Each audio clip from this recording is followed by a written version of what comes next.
Damn, there's some hot slander being thrown around in here. Wait, I gotta. Nah, it's fine. I'll remember. It's alive. I am alive. It's true.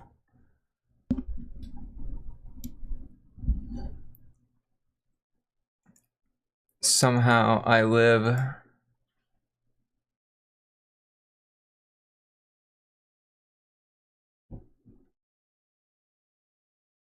I saw.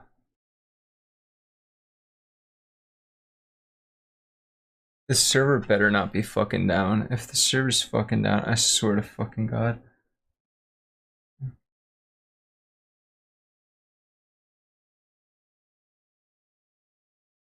I check on my phone. Oh, fuck me if it is. Oh, no, no, no, no, no. Oh, no. Why would it be down?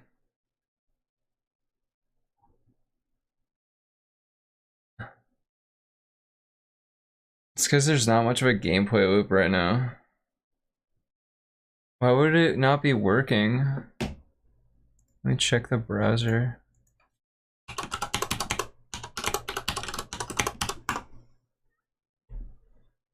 Ooh, yeah, that's fat not responding.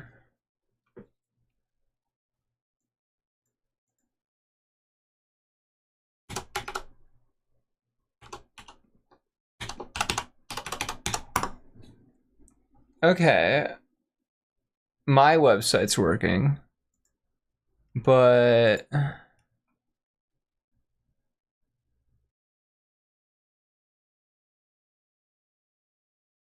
yeah, my keyboard is clacky.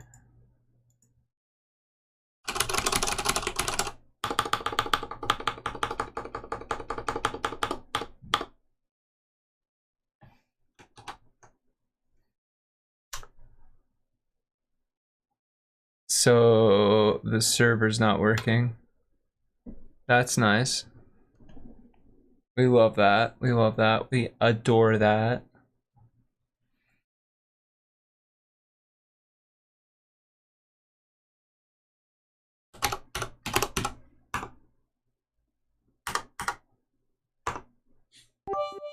Oh my god. Will this bit fix the server? Will this bit fix the server? I hope so. I hope so, she is. Let's see here. I'm gonna SSH in, see what I can find.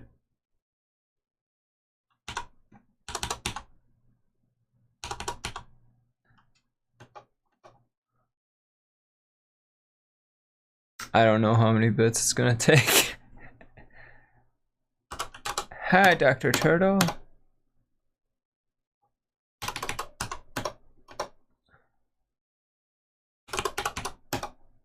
Goujer.com/KANOJO.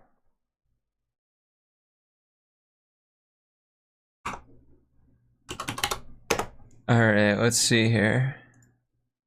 I can't show it on this screen because last time I did that, I accidentally showed a bunch of users' IPs, and I'm not doing that again.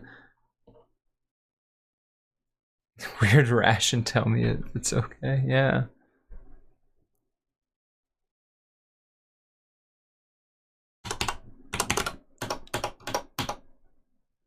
Log Apache Airlog 2. Yeah, there's definitely a fail going on. Okay.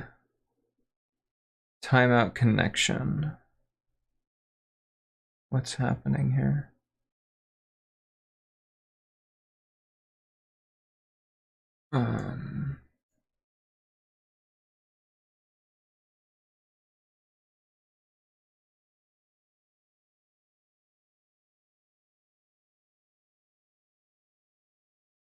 Connection refused. Is it?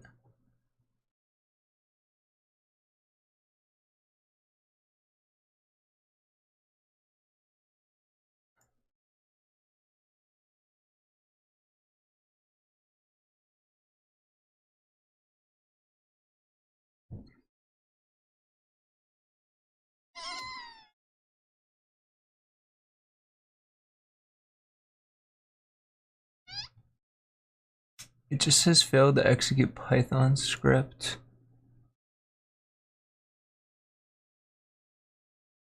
I actually did. I think that might have been what broke it. Okay, wait. I think there was a guy that said that they had this issue. We're gonna see if that is indeed what it is.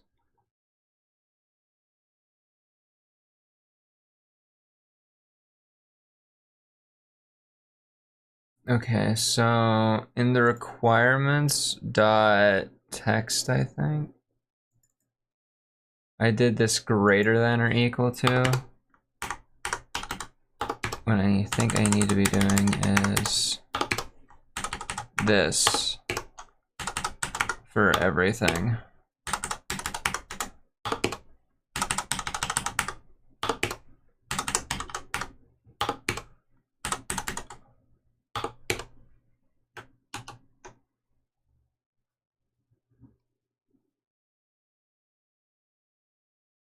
There are things that break with newer versions of the APIs or libraries, and I have not taken the time to figure that shit out.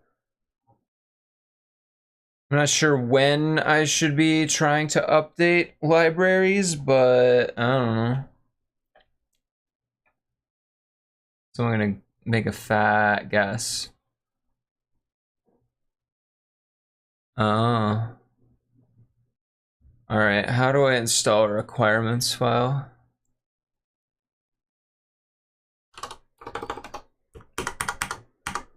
Maybe, if any luck, I already did. No, it's Docker shit. Fuck that. Oh, sudo pip install require -r requirements.txt.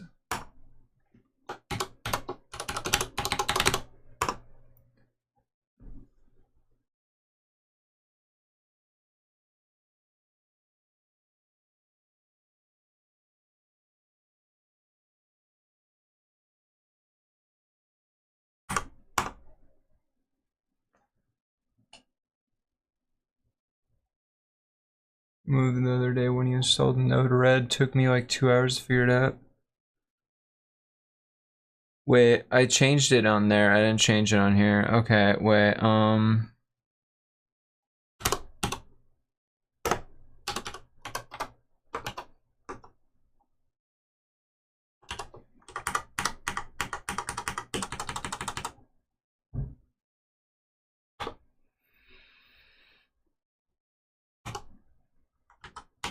the pain I feel knowing that I made it so I lost the Vim history that had me set everything to the way I like to have it indented is truly saddening to me.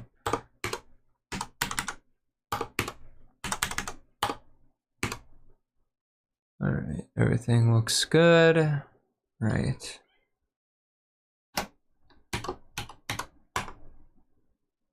What do you mean it's read only?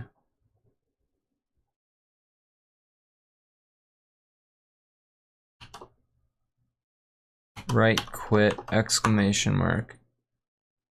Cannot be opened for okay, well, fuck you.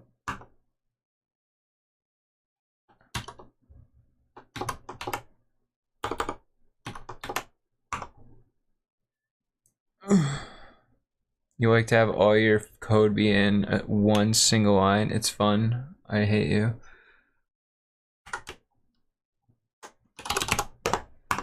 Sudo vim.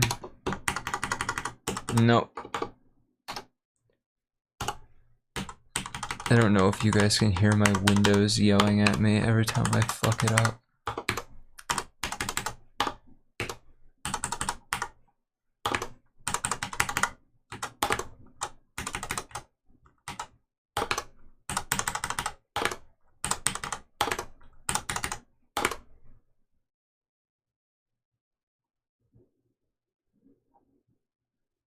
Why is requirements.txt owned right protected? Dude,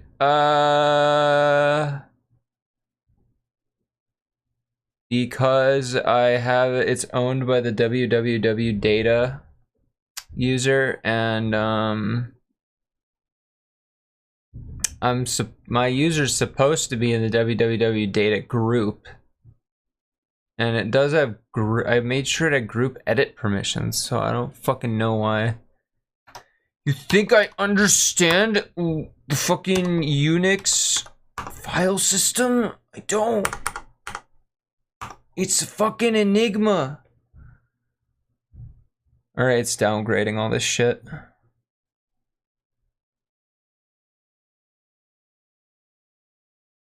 I don't even know what a Unix is exactly.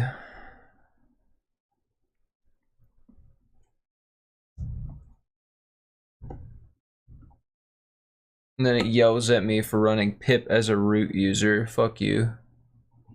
We recommend using a virtual environment instead. Guess what? This computer's dedicated to running this code, so I got no need for a virtual environment. That's why you stick in pairs, yeah. That's why I'm not polyamorous.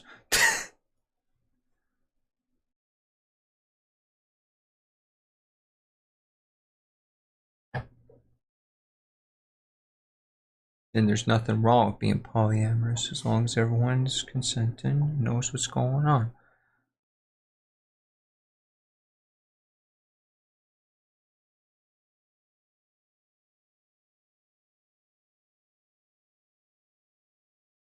Installing Arch ADB. So it's Arch Linux, Android debugger, and I don't know what VMS is. I have coffee, but it's all, of course, it's too hot as per usual. Oh, VMs, virtual machines.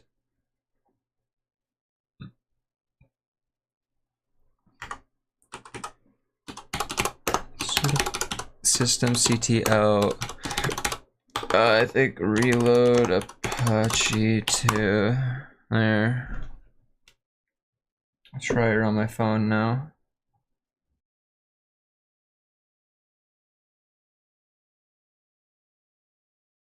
I have to fix some bullshit. I don't remember my barcode KANOJO login.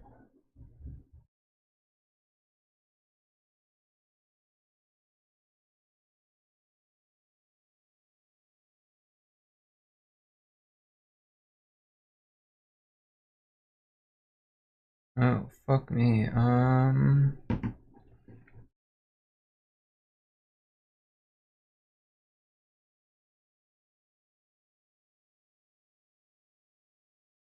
Server shut down, try again later.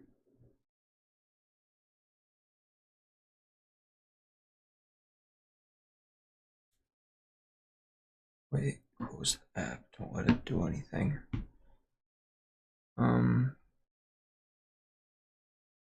Might have fucked my login just by attempting to log in. I might need to figure out. You make motors and servos move. You don't need a fancy virtual machine. Yeah! The only thing I use a VM for is installing obscure operating systems once in a very rare while. Or to emulate. Yeah. Okay,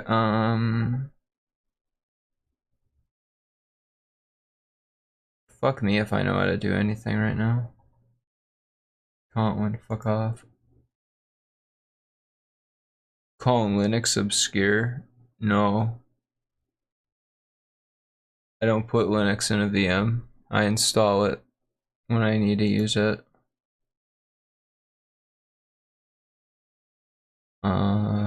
Oh, I should look at the log. Smart, smart.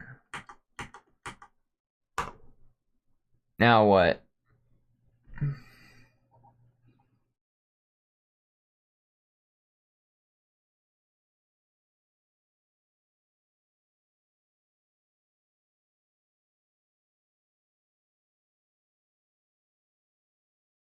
Oh no, I use Sigewin. I was using Sigewin, well, fucking like during when I had Windows 7, Windows subsystem for Linux did not exist. No, it did exist, but it did not exist in my version of Windows. I had Windows Home Premium.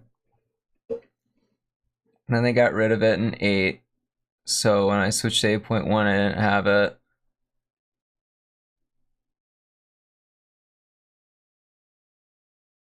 Dude, they're like, I used to be like the only guy. I'm a pioneer. I was the first Goblin VTuber. I was the first coding VTuber. Now there's a ton of us.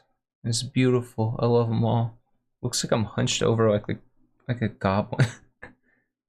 Hold on, I'm gonna reset my.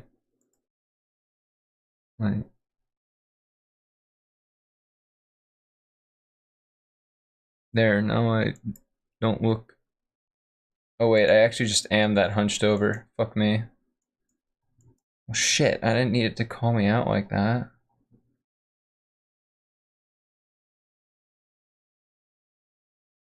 I think I was. I debuted as a goblin in February, and I can't find any other goblin VTubers from February. I could be wrong on that though. Actually, I don't think I was the first coding VTuber. I think there was one other. I think it was Russian. They were. That's wrong for me to say. A Russian person. They were a Russian person. Somebody who spoke Russian. Cannot import name mapping from collections. What is this issue?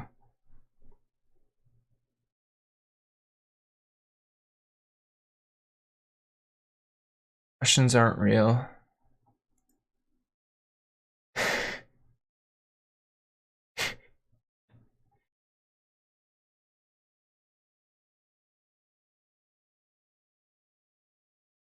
Okay, let's see here.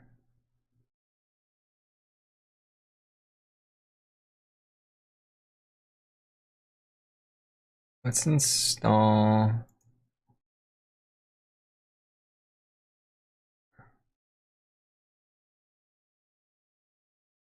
Let's try to run this thing. I wonder if it's possible for me to like hook this up to my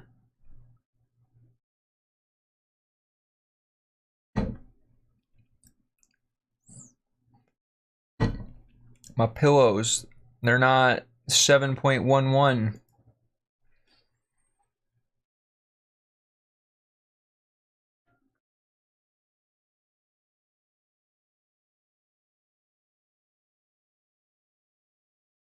The error output using cache.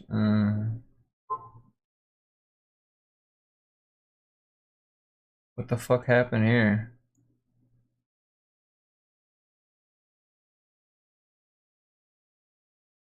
I don't know. Python console. Sure.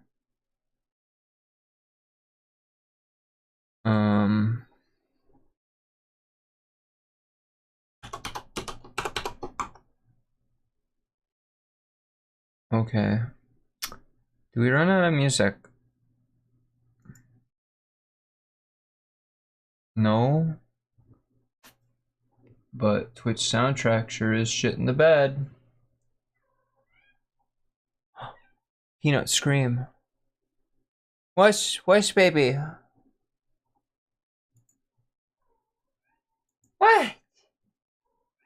What? Why you scream over there?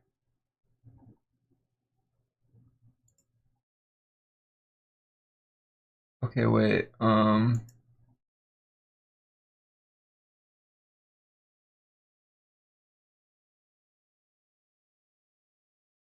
There we go.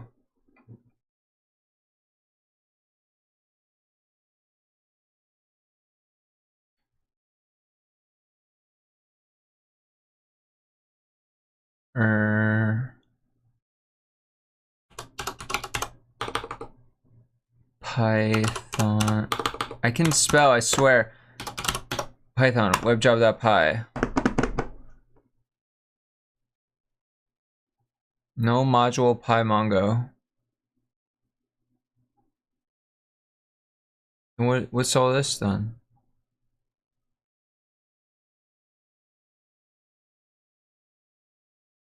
That I told it to install that.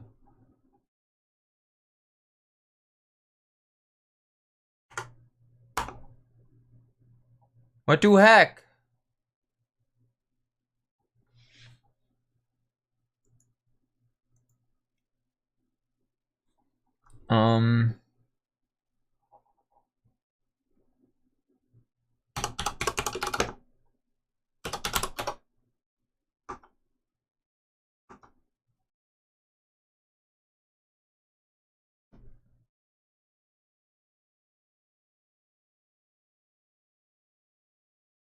What the hell?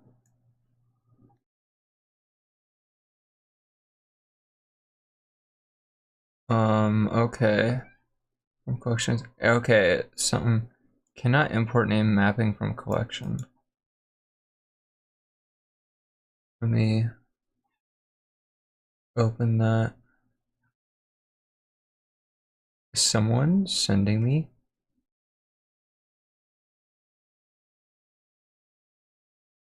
Someone's spamming my whispers.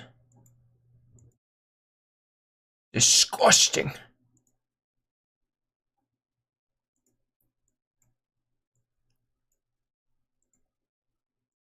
Alright, let's figure this out.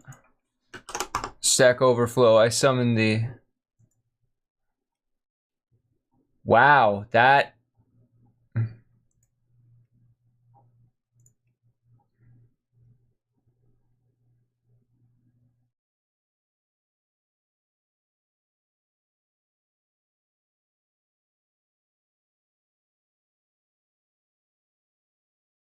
I didn't write this code, though. This is like...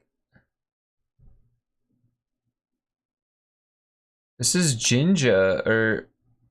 Say that... Yeah, Jinja.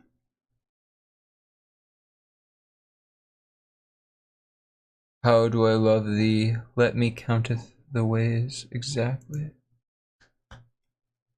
Alright, here we go.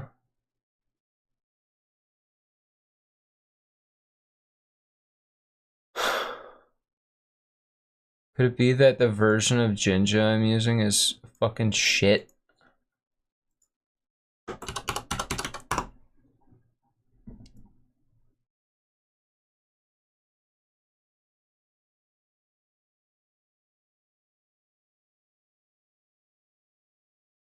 Collections at ABC. Okay, well, what are we? We're using Jinja 2. Let's see here. Jinja 2. What versions are there? What are we on? 2.10.1.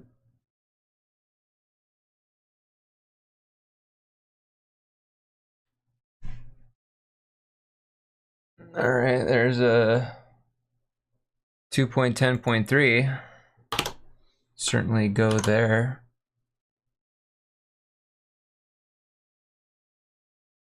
Do I have to restart this like thing or?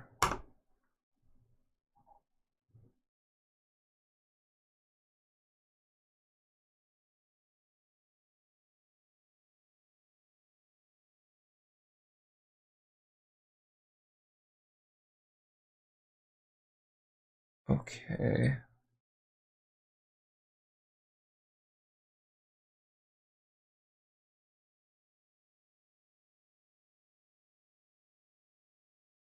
Import flask.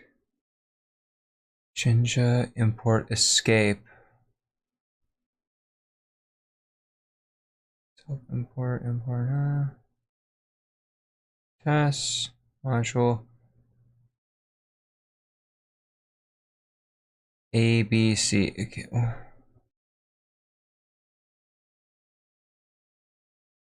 What is all this?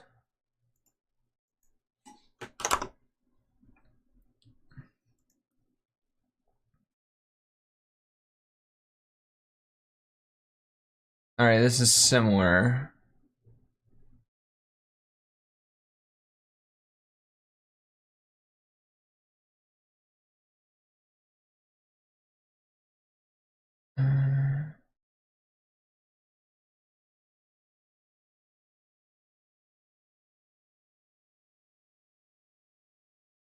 It's telling me incompatible versions on that, but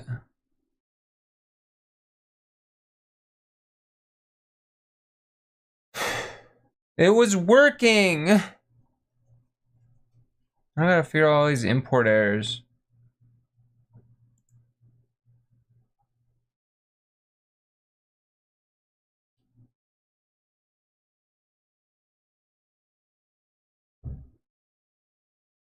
They're fixed by changing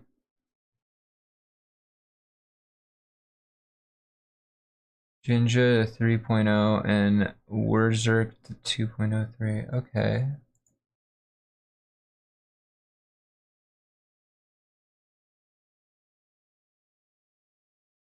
Okay, we could try that. We could try that.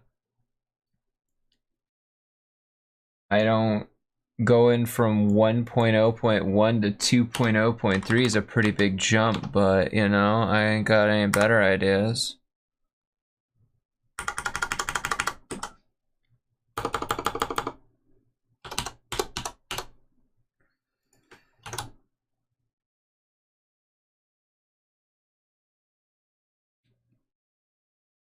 All right.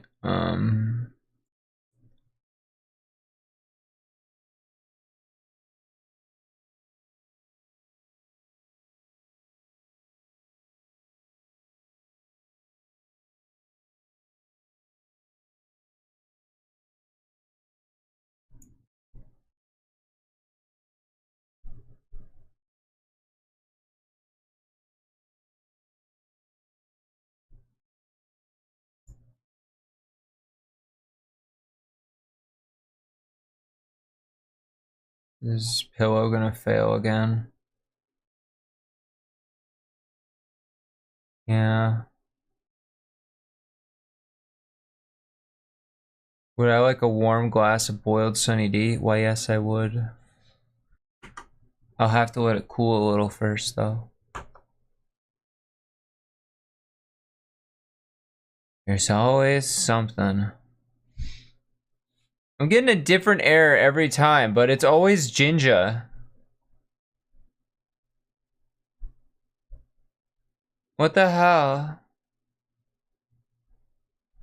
I personally, I'm kind of a fan of like occasionally warm fruit beverages that are typically served cold.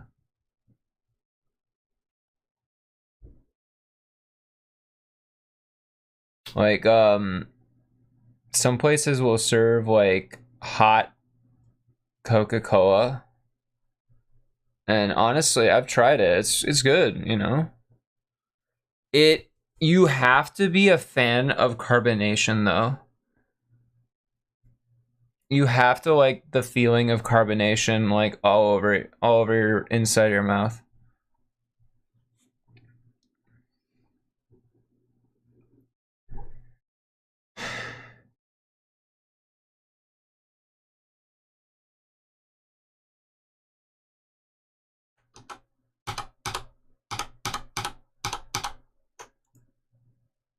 All right, so if we go back to those two versions, right?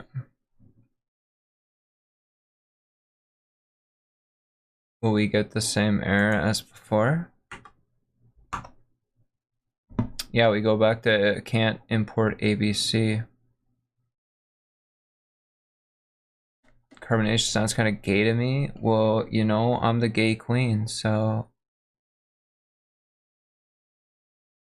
guess you're not gay enough. Sucks to suck. What version of Python are we on? What version of Python is this? 3.10.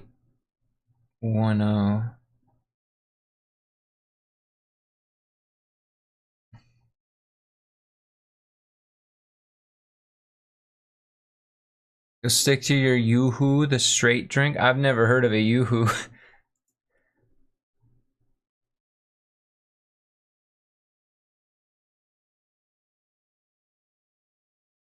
The lit. All right, let's like.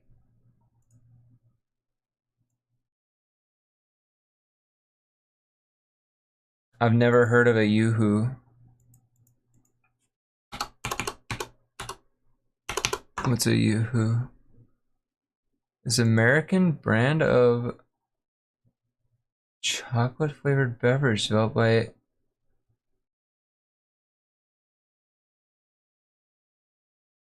What? Oh, I've seen these. I've seen them. I've never had one.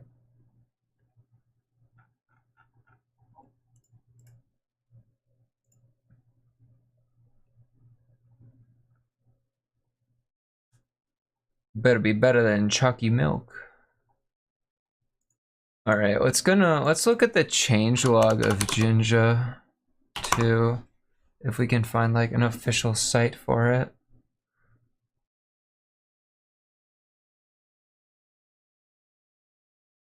Homepage, palette projects, Jinja. Okay. I need to get the Dark Raider extension. Holy shit.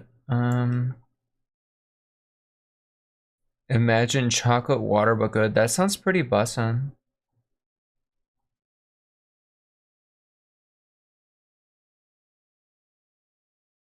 Okay. Documentation. Do they have a changelog or something that I could look at? See like, oh hey, if you're using this, and this, fucking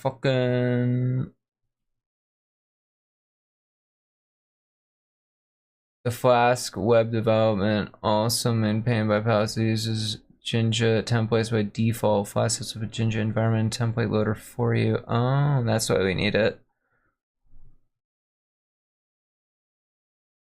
Well, we're on a very certain version of Flask, and that's because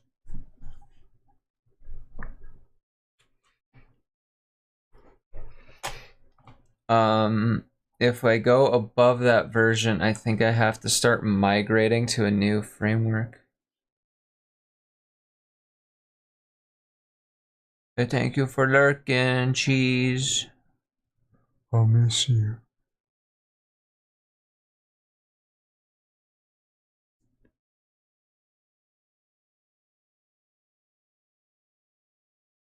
Drop support for Python version. This will be the last version, support 2.7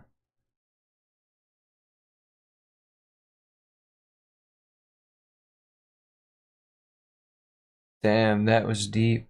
I can go pretty deep. Oh, you want me to go?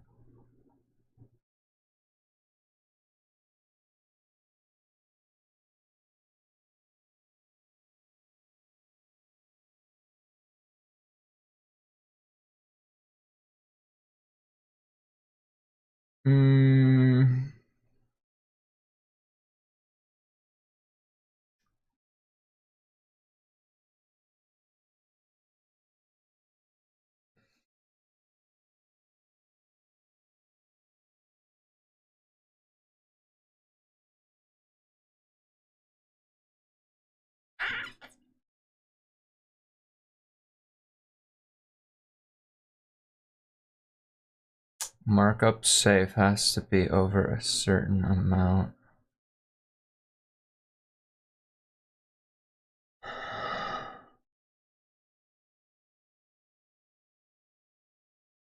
There's a lot of dependency bullshit I'm having to deal with here.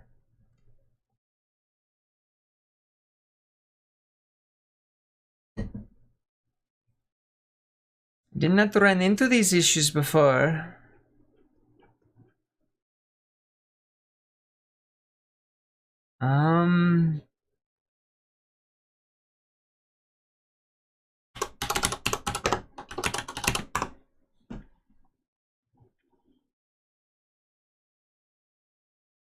Maybe I should finally learn how to migrate my to Flask 2.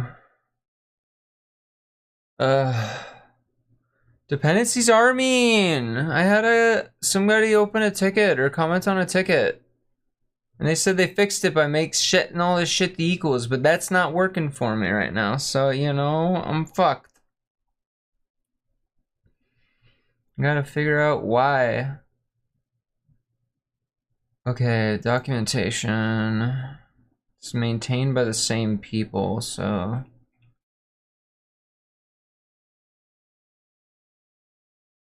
Alright, here we go. 2.0. Drop support for Python 2 and 3.5. Bump minimum versions of other palette projects. Okay.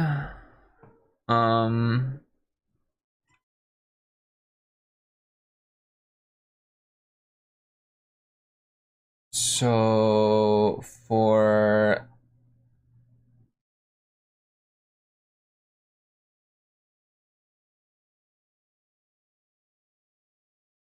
man, oh man.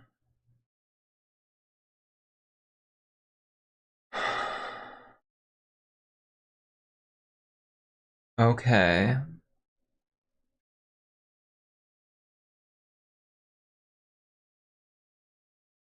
I guess we're gonna try to update all the dependencies while we can, see if that works, and then lock them in so we don't ever have to do that again. Unless, like, I don't know, something breaks when in a new version of Python. Is my coffee cold yet? Fuck.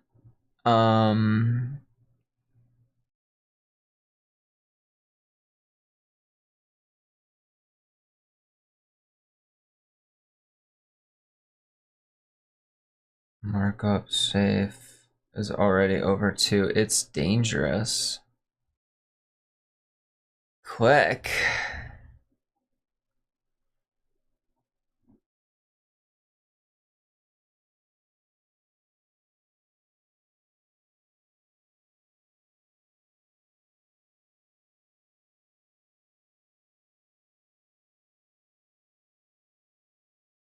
JSON no longer supports uses. No longer uses simple JSON. To use another JSON module, override app JSON encoder and JSON.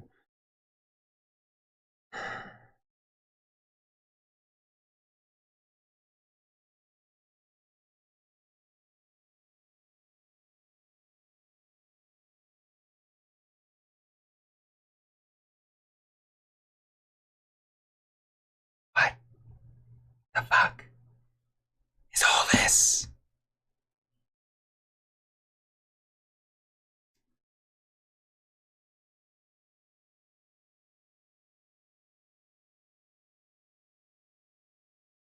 Oh my god, if I knew what to do, I would,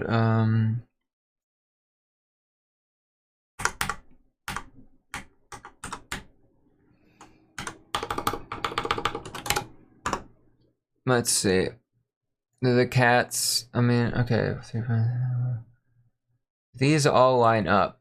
No, they don't.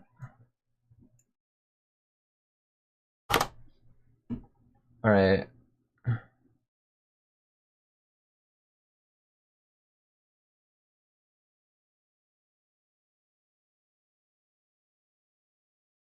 Alright, besides Jinja, everything lined up. Alright, so if we go back to 3.10,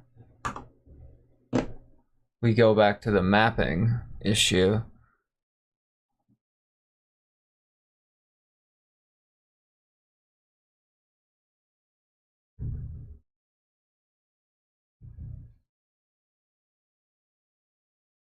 Alright, so the Flask version we're on is 1.1.4.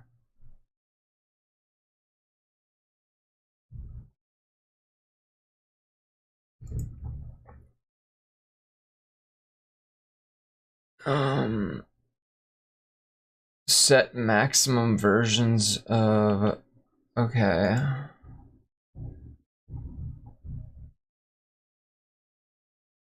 Other versions, mask pin.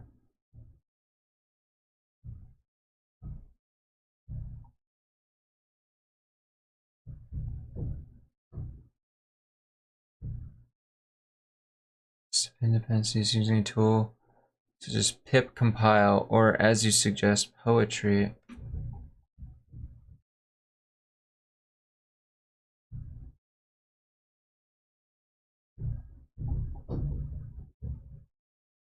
Dude, this shit's beyond me.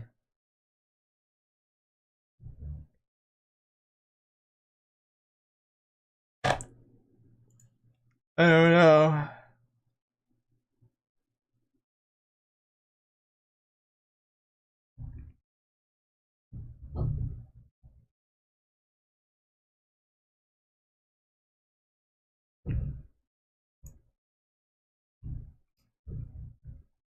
All right, so somewhere between these bunch, we switch from having the like mapping issue in collections to the ABC issue.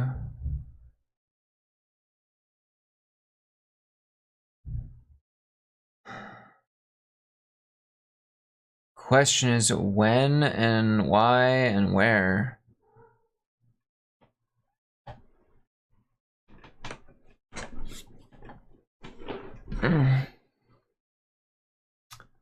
Could try just changing everything to the newest version. Might work. Might be stupid enough to work, you know?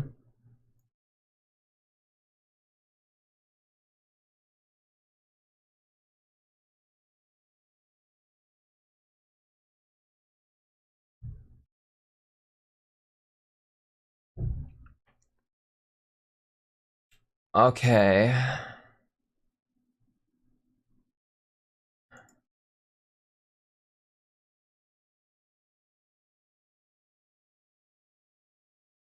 What's the newest version of Jinja?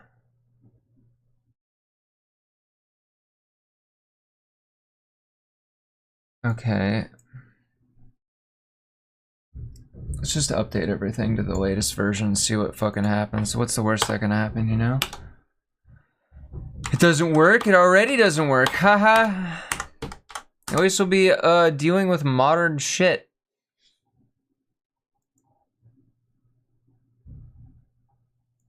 Oh wait, this thing will tell me. Alright, latest version of Flask is 2.2.2.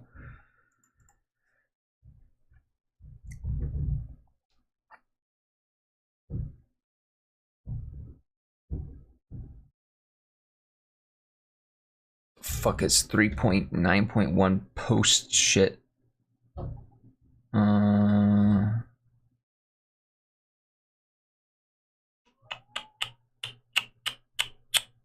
What is PYTZ?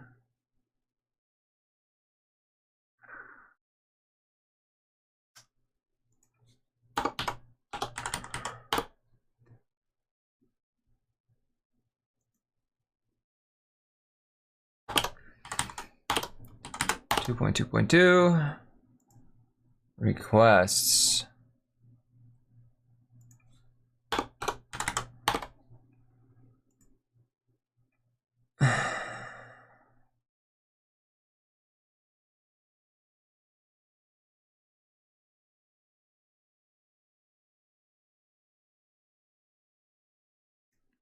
Um, 2022.7.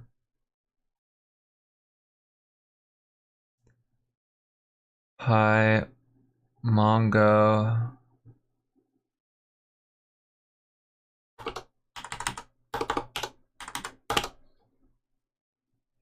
Sure.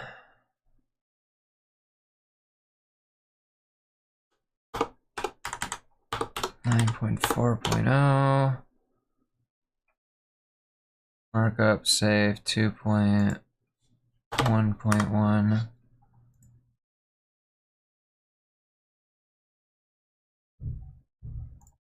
Okay, Flask API Python. Alright, what's the difference between Flask and Flask API? Who knows? Latest is, looks like the latest stable is 2?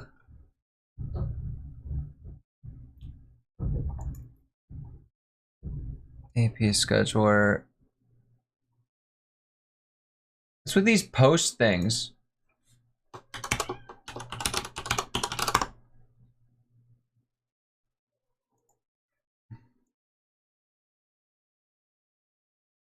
Yanked. Oh. Yanked releases. Damn. We'll go with 3.8.1 because I don't know what that post shit is about. On some of these. Okay.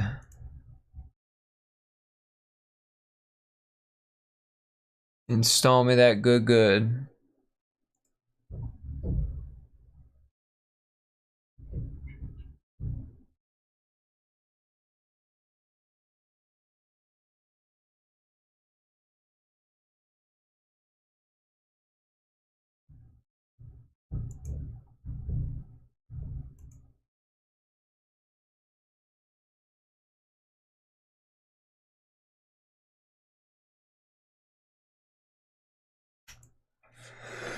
Okay, everything's been updated in a way.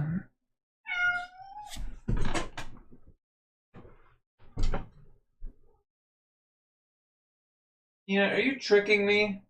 Where are you?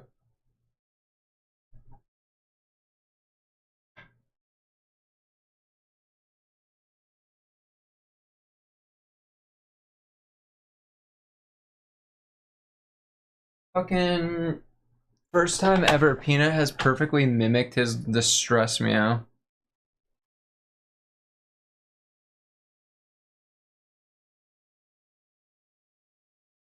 Where are you? Why does my hard drive sound like that? Peanut! Baby!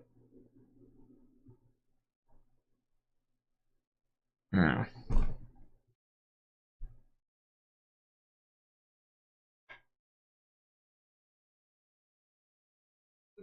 Where are you?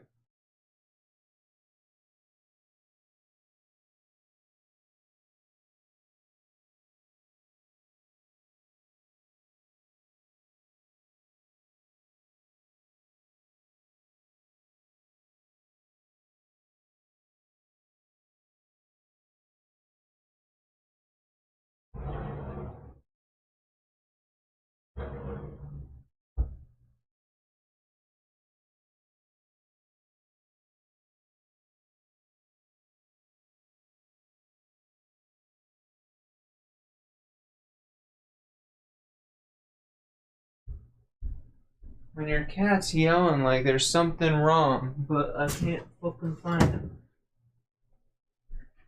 Oh, hi. Hi, Litchi.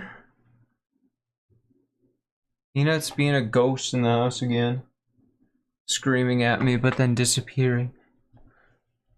He perfectly mimicked his like actual distress meow, but then he like heard him go afterwards, so I knew he was faking it. But then I don't know, I got worried.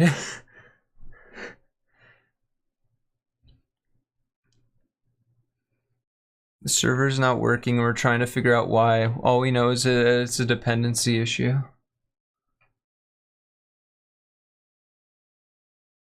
So that's where we're at on that.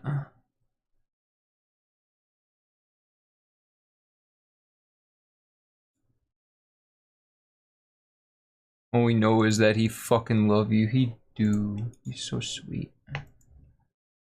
He's such a sweetie pie.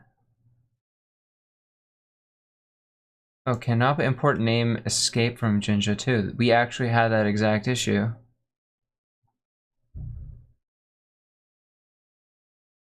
Oh.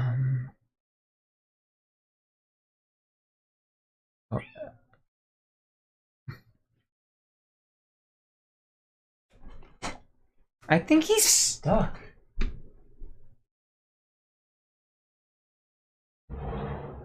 Yeah, you were stuck. You silly little fricker. Oh my god. You ran in there, didn't you? You know you're not. You. I knew you were somewhere. Mwah. Mwah. Why you always run into places you know you're gonna get stuck? If I don't notice you, I need to check better. Ooh, sneaky little fella. I even opened the door.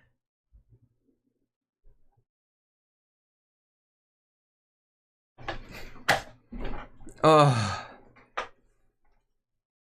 Well, do you feel happy with yourself now?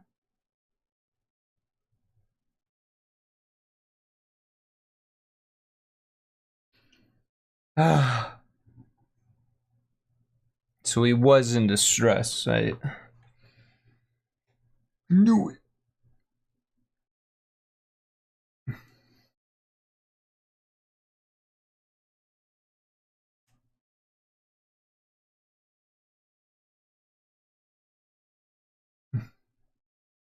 Can't mom be known exactly.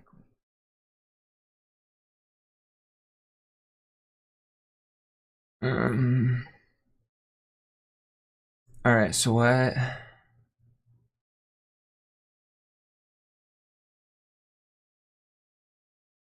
Fix the issue. Simply update to the newer version of Flask. I did that.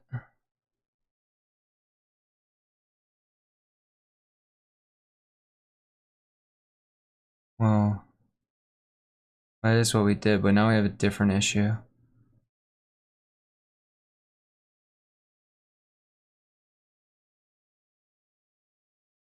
We have pass arg.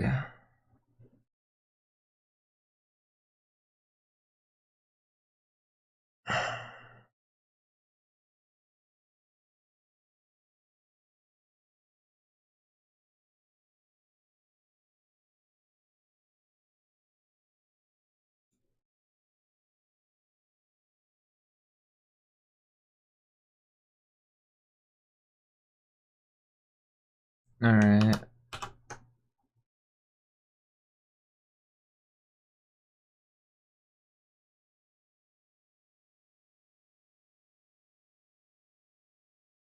Pass arg's not mentioned. Markup and escape should be imported from markup safe. Okay, then.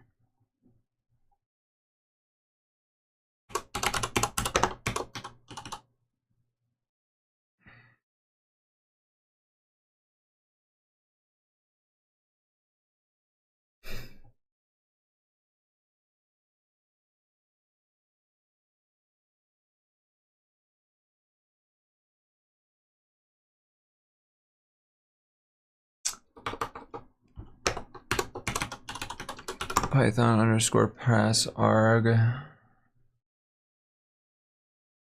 Want that exact phrase though.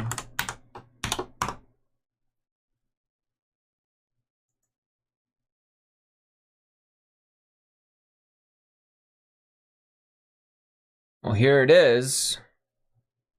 Can I import? Why not? You should be able to. Why not?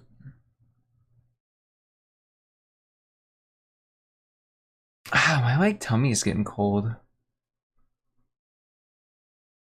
I'm wearing like a crop top, like hoodie, and like my tummy cold. Because I don't have a cat on me. Huh, Peanut. And this coffee's still too hot to put in my mouth. Put a shirt on. Such simple solutions, though. The true engineer way is to over-engineer a solution.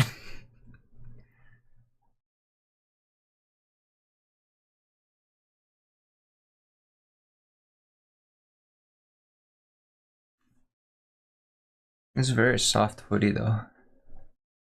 It's very comfy. But I'm not sure if it's good for the weather. The whiteout conditions that are outside right now.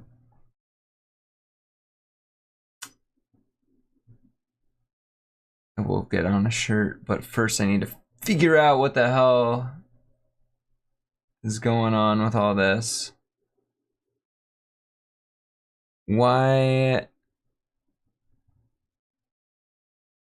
I could try 3. Fine. 3.0 post 1. Install it. With your mimosa. That's a drink. I hope you have a good lurk. Thank you for stopping by, Red.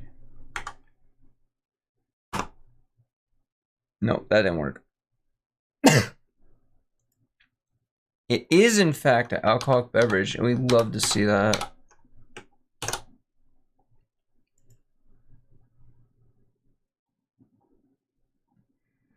Also, Valheim's issue was the launcher.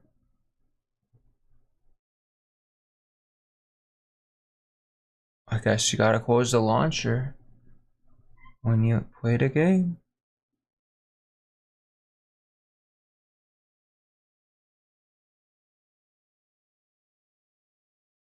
Did you hear?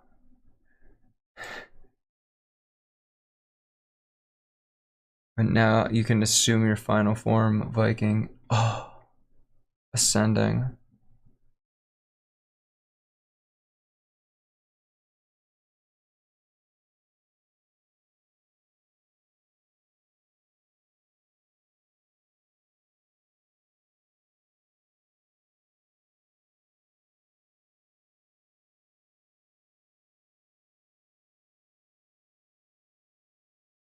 Does not tell me when this was added, and I kind of hate that.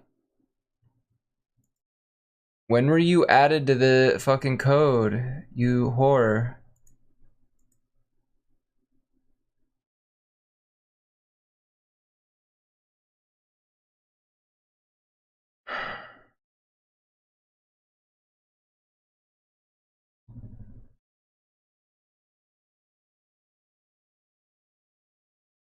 I can actually just look at Ginger's code, I suppose.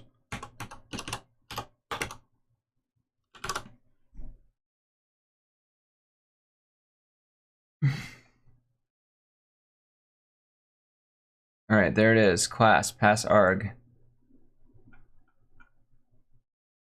Main.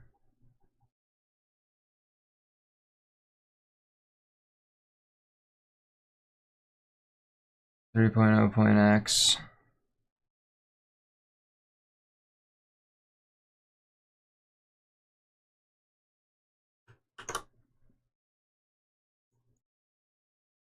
There it is.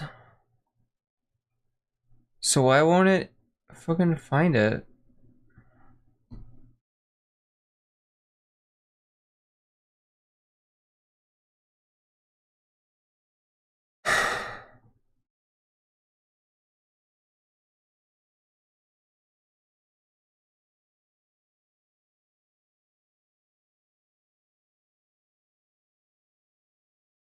This isn't actually like the traceback. The fucking, oh wait, here we go. Import Flask.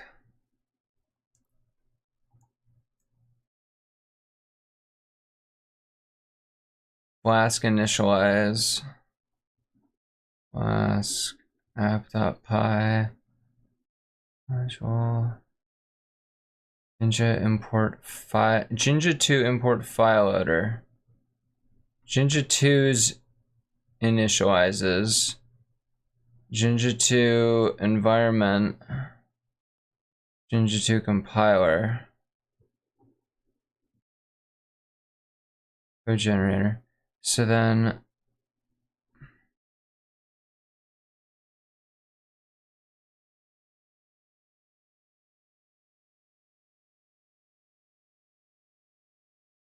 so it just doesn't find it.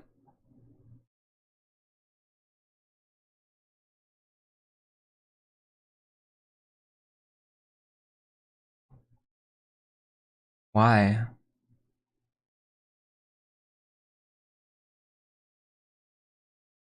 Alright, fucking Jinja 2. There should be a utils. There.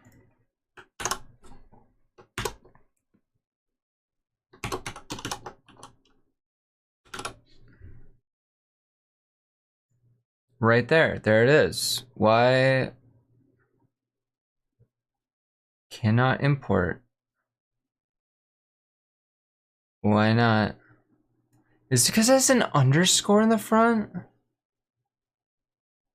That's usually not like. It's just. This isn't even my code.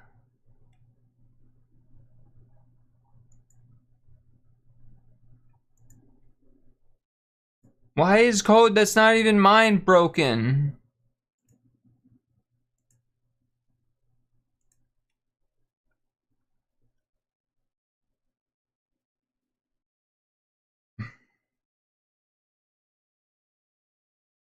Alright. What if we go. Okay, Flask. Flask's changes.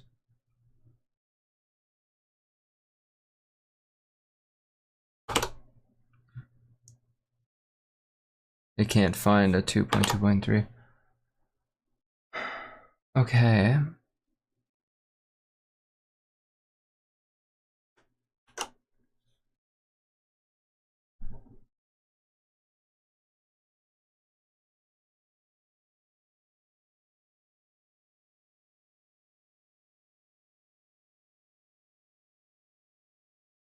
Let's look on this page for Jinja dependencies.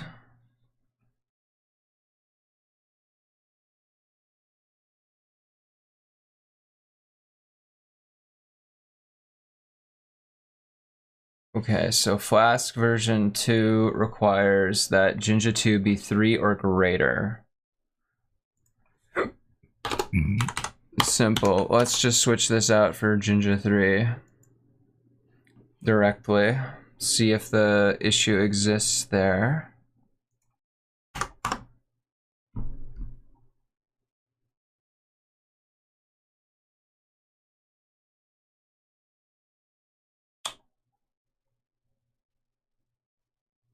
Well, why?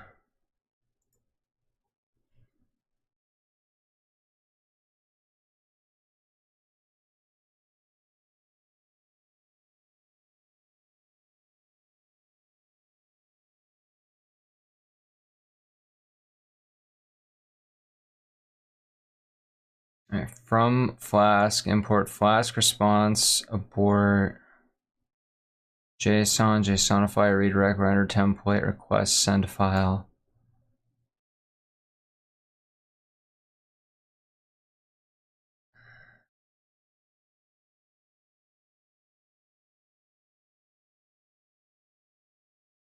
Why you hate me?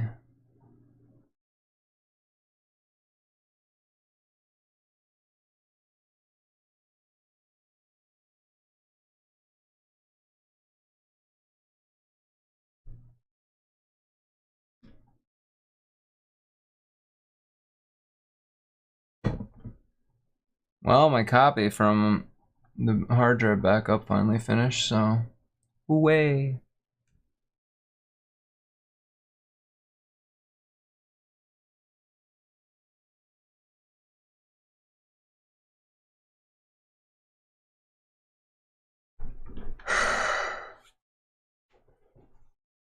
Okay, so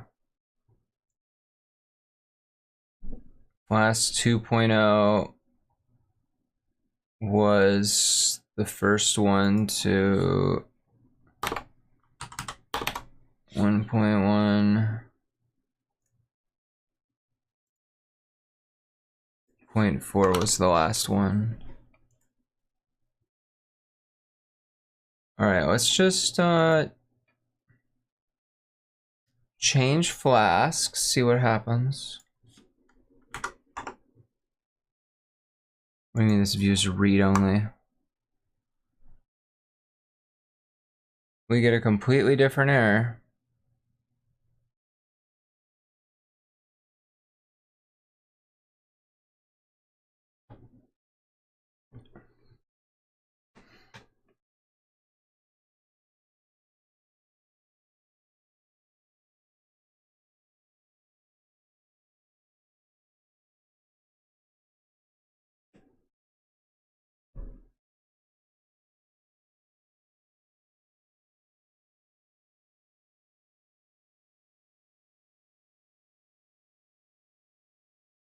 Oh wait, it forced a different version of the two.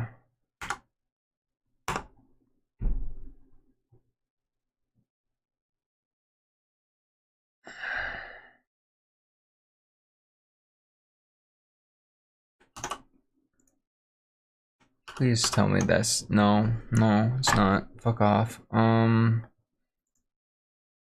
am I supposed to do?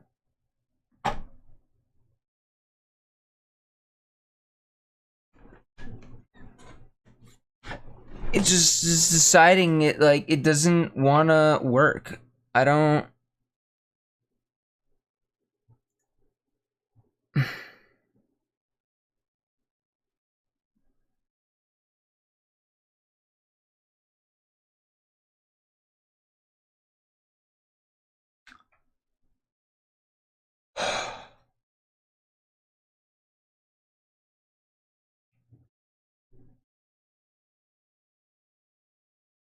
I'm running out of ideas. It's... Ginger's just giving me one thing after another.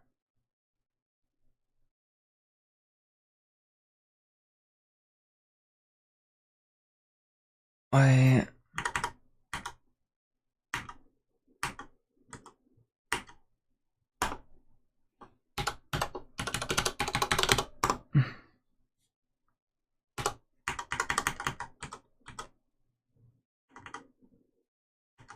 What if I just get rid of Ginger here, right?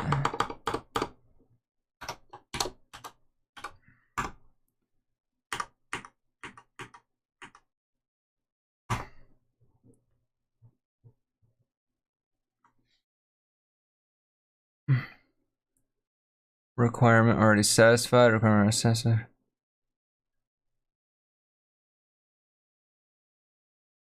Setup tools, 6, Jinja. Less than 3.0, greater than or equal to 2.2.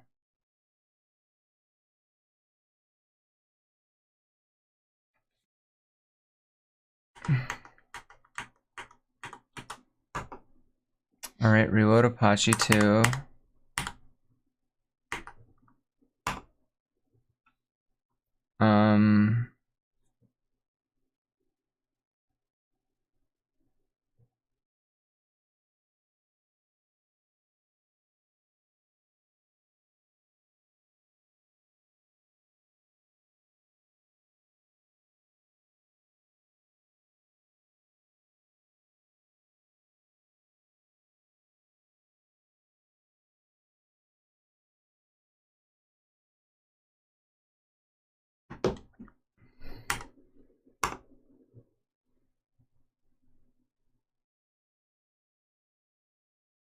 What time is it? 7:32.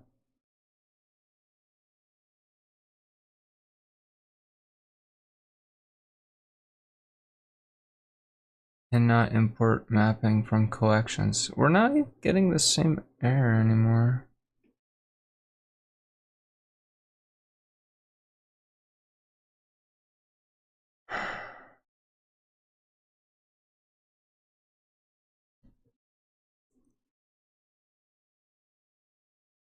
But it's always Jinja.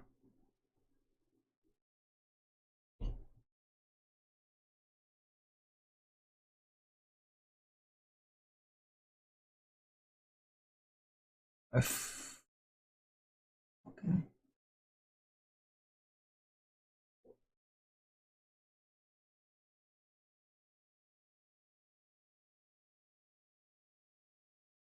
really don't like that song.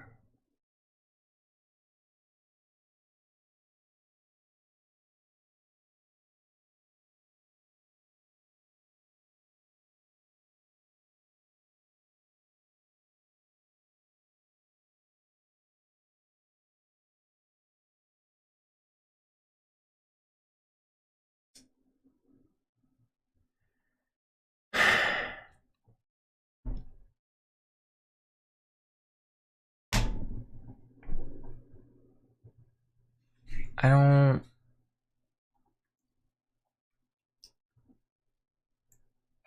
No matter what I'm doing, Jinja's yelling at me about unable to import something.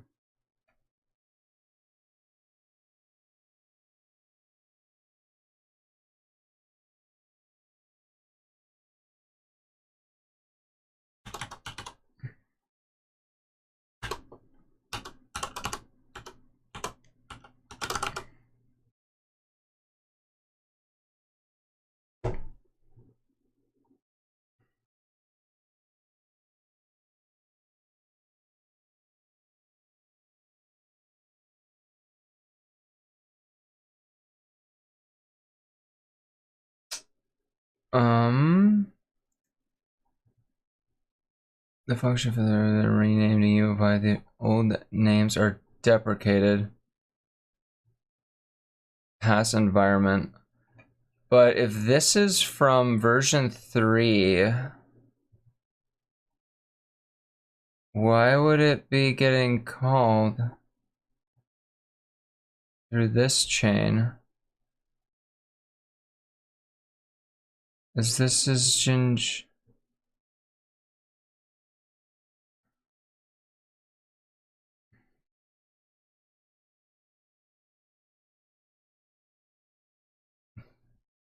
You are tipsy, fluty, tootin'. Honk honk.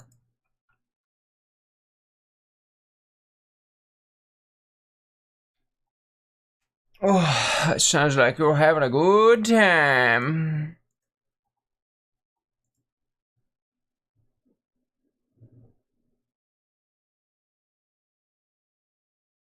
I wish I was having a good time right now, because this...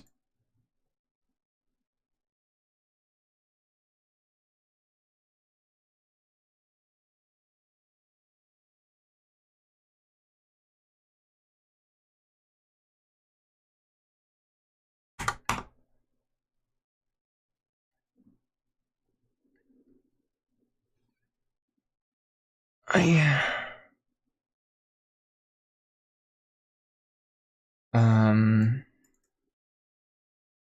Then Jinja 2.11.3. Yeah. Give me that.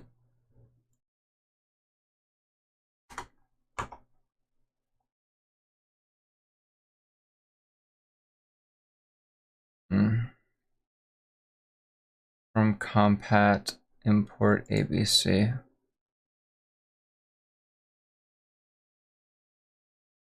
From underscore compat. What? Snow underscore compat.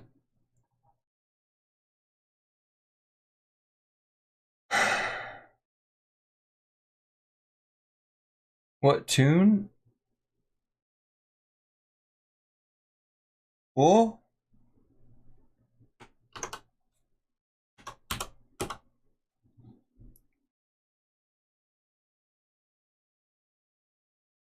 They're trying so hard to figure this out. I don't understand what's going wrong.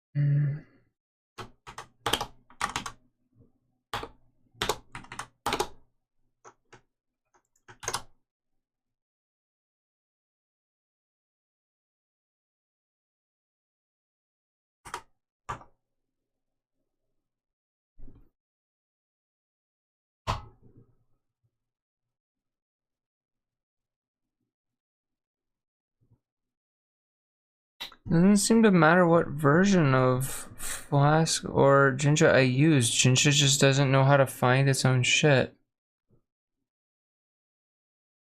Maybe I need to like...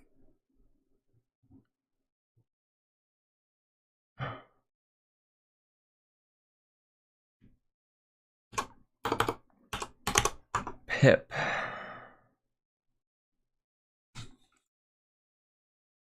Oh, what'd I do?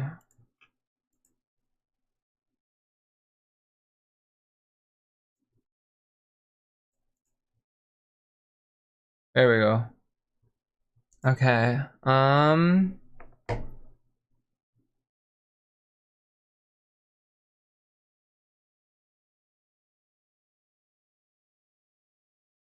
Maybe it's doing some. Maybe I can't delete a file. Maybe I need to like pip uninstall. How do I uninstall a package with pip? Okay. All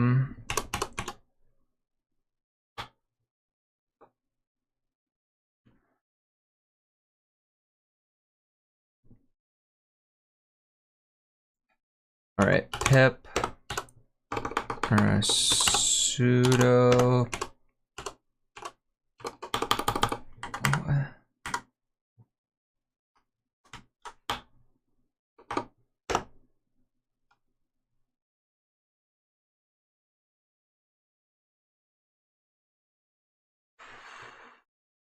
What is the thing I'm fucking Jinja 2. Okay, Jinja 2 sudo pip uninstall Jinja 2.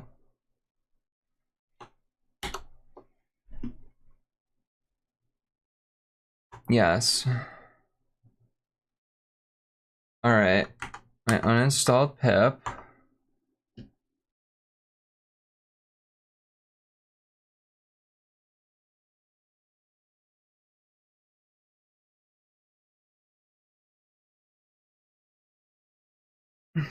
Collecting package Jinja 2. Attempting to uninstall Jinja 2. Found existing installation, but I uninstalled it.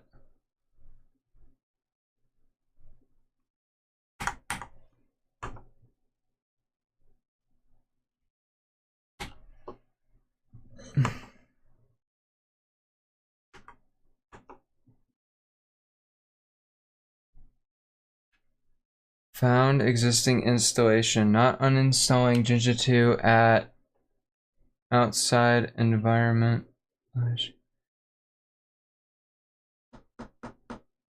I think I have 2 Jinjas installed. Somehow.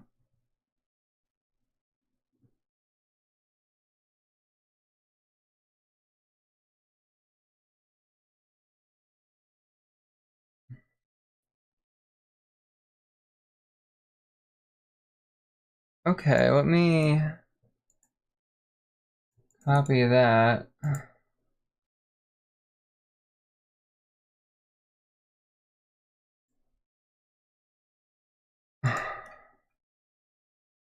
Not uninstalling. Okay, same issue, same issue.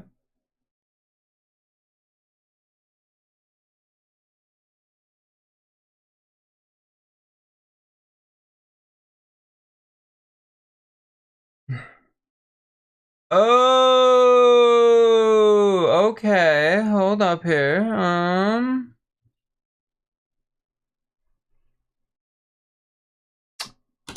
Sudo apt. Self-earning some Harvest Stella tunes and also some Wayne Coygan. Oh, you're playing the flute. Ah, I finally get it. Got through my dumbass skull.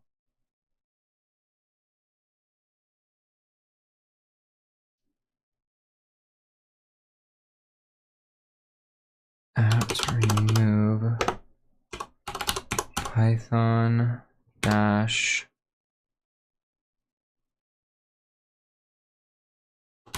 Jinja2.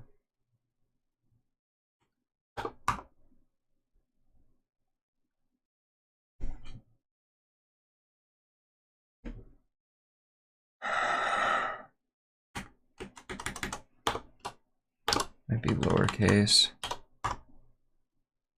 Yo!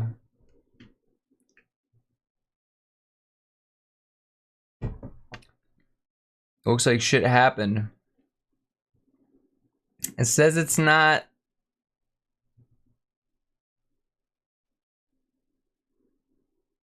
I scream. I scream so hard, so loud.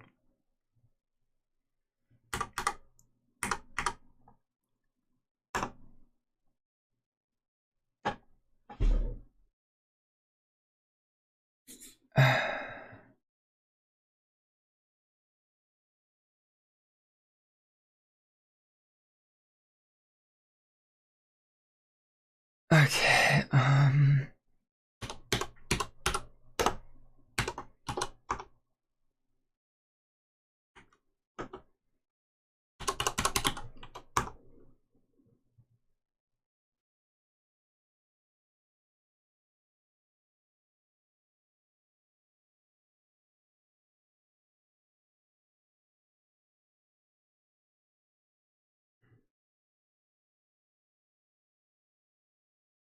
I do not know how to get rid of it.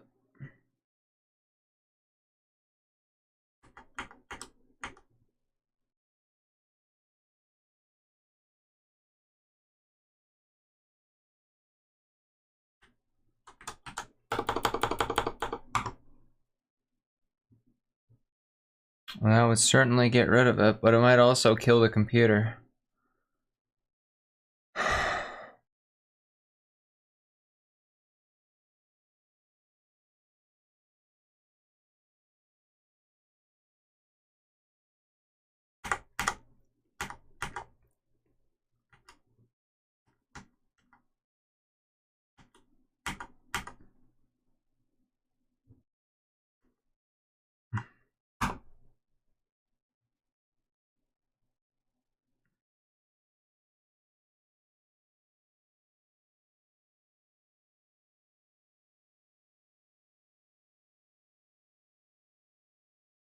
I think it's because there's two versions of Jinja installed. I think it's getting them mixed up.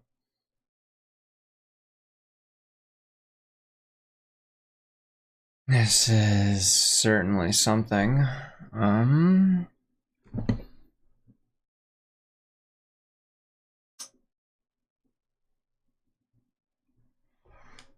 me try loading up the server on my phone again. I saw a picture of cookies, now I want cookies, fuck me.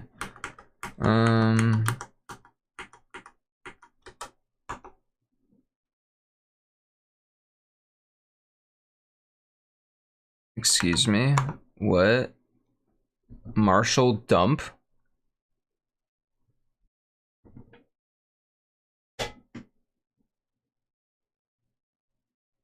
I don't recommend peeing on your flute either. Import escape. Compat, import Marshall dump.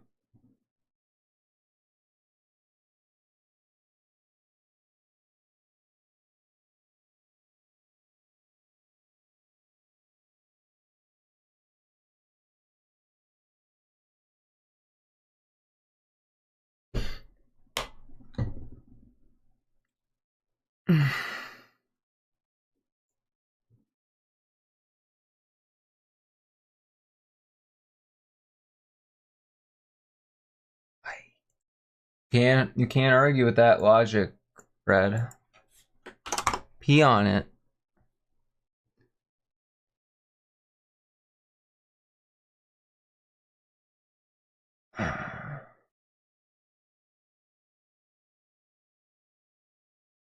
It's like it's every fucking issue that we don't have. There's so many like related things that are so similar, but it's not our issue.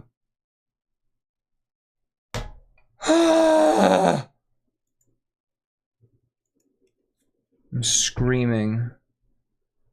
I just want it to work. I don't know why it's not working. And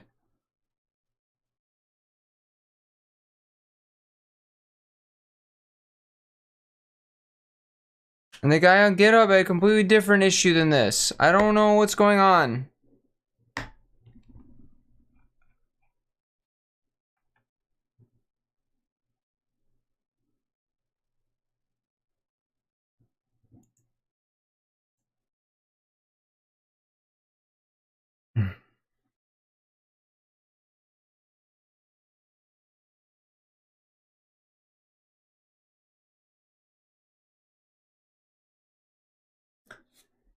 Alright, let me go like look on my thing. On the server itself.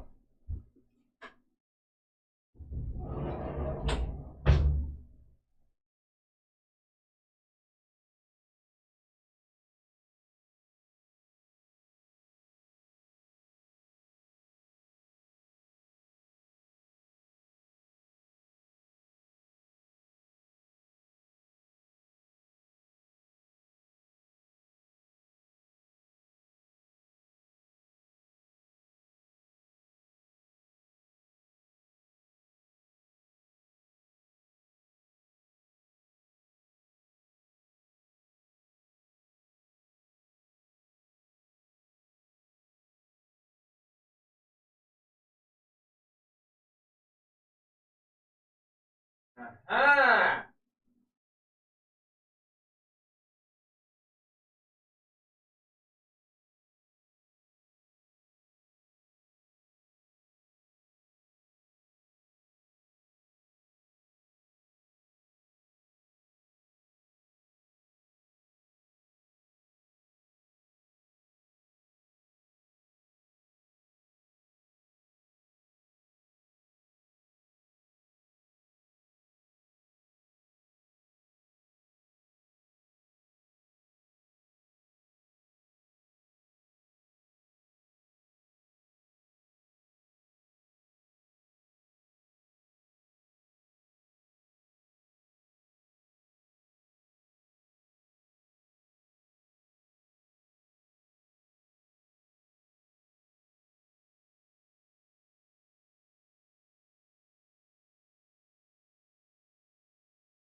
Alright, Peanut, you did not enter this area, did you?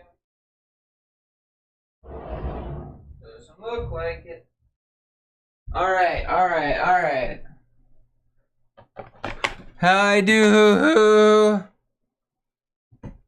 I'm really trying just to fucking make my code work, and it's not, so, you know.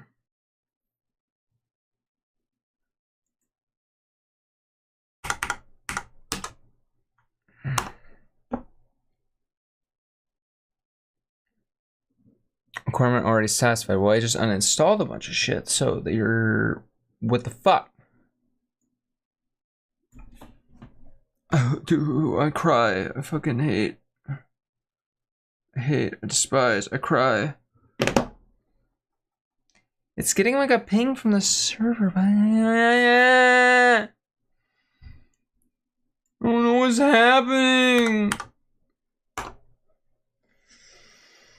What the fuck is Marshall dumb? Nothing's working. I tried to fix it, but nothing worked.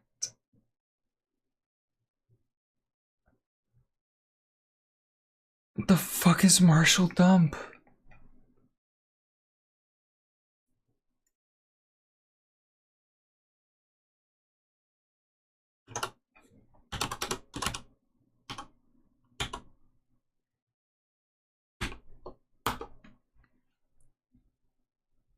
There's one reference to the word marshalling.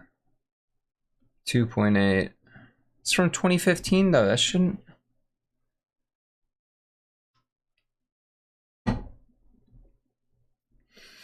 Goblin's a little upset. All the code is falling apart around her, and yeah, she's not happy about that.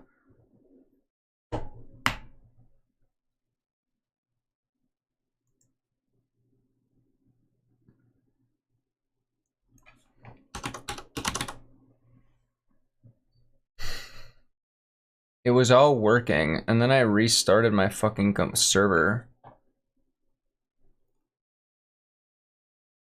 What the fuck?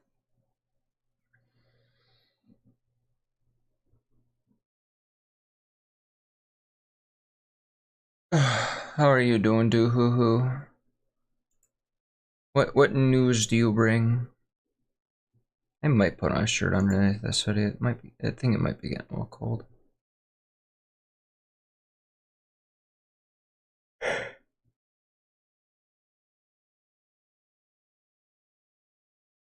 You are a sleepy dragon as usual. Oh, I'm a sleepy goblin with you.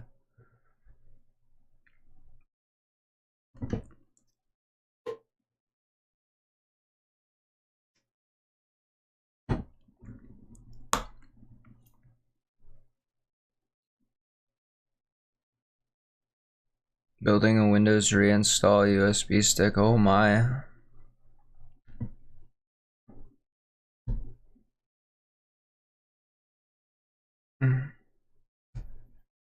You finally had enough of how haunted your ancient install is? Dude, I only did a reinstall when I absolutely had to. I wasn't happy about it.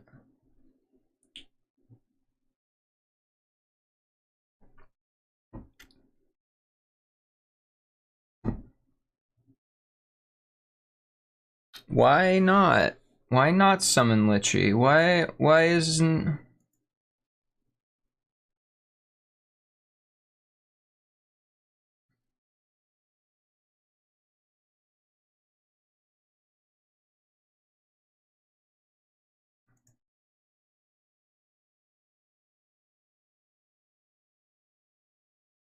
Tits, what the fuck? Why is tits not working?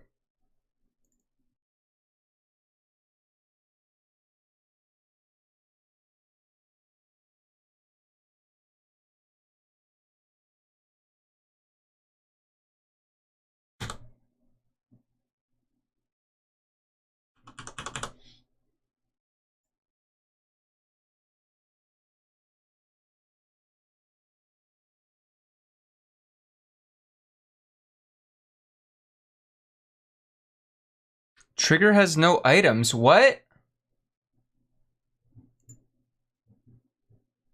Wait. Where are the items?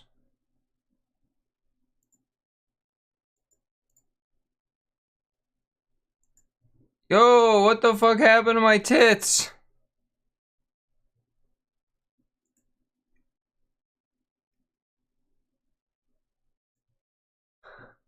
It doesn't have any items.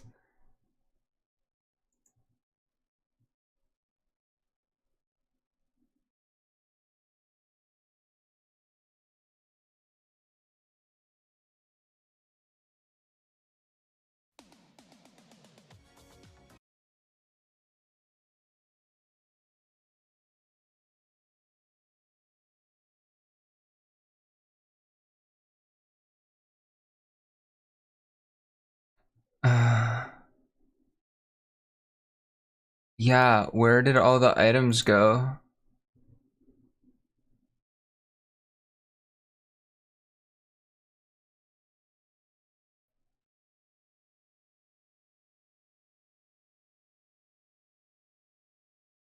Wait.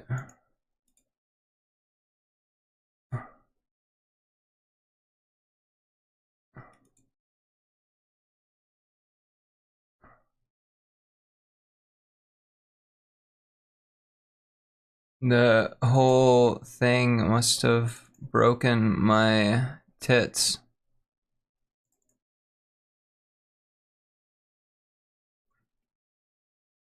Glitchy.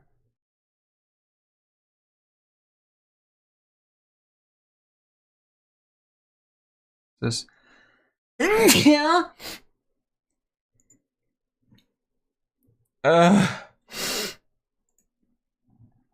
Yeah. There. Fixed. Wait, strength. Strong.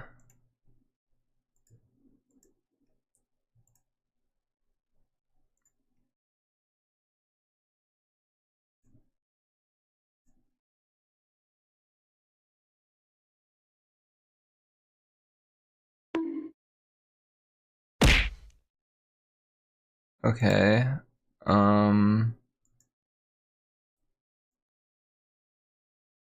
Well, shit me.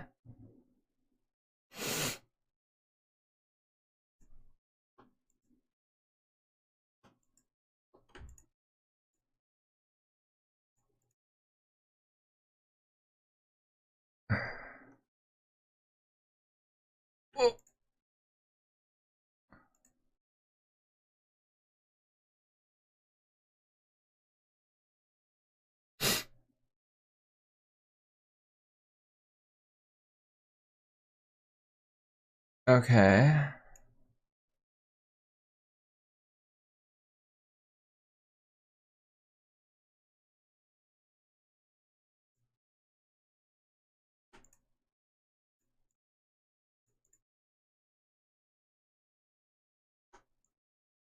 Oh, fuck me.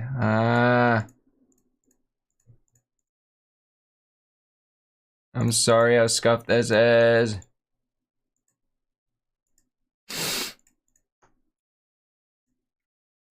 Okay.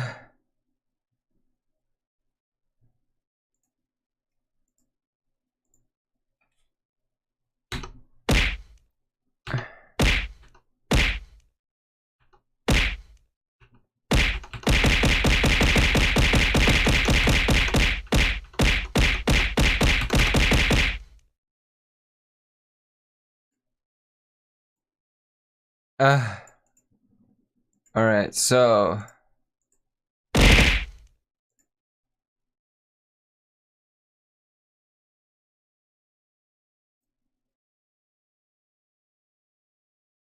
why does Wishy phase through me?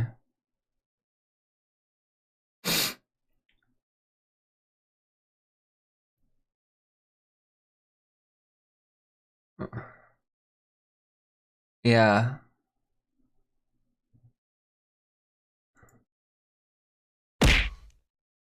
Ow.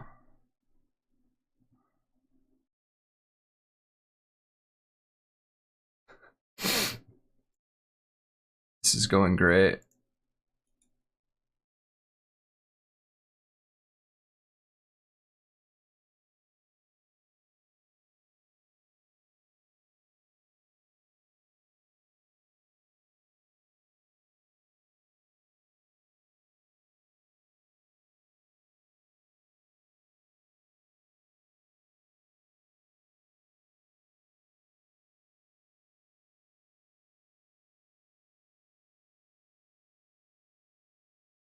I returned your points.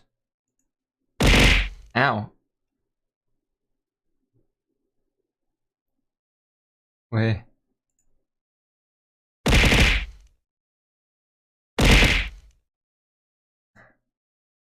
Wait a minute.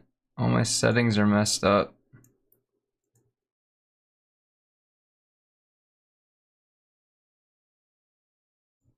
I might need to restart tits in order to like get Goujitchi working.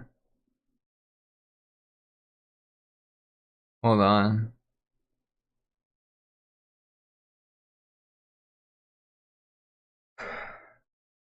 I will fix this. I'm committed.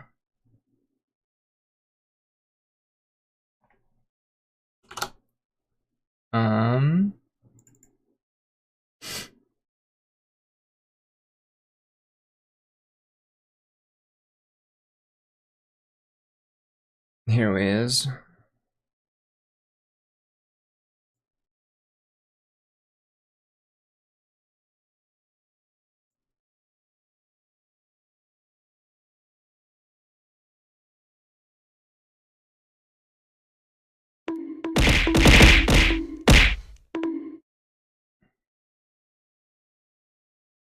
I think there's one thing I want to change on that.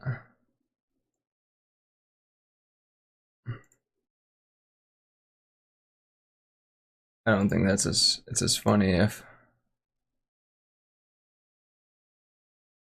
Please don't require me to have to restart.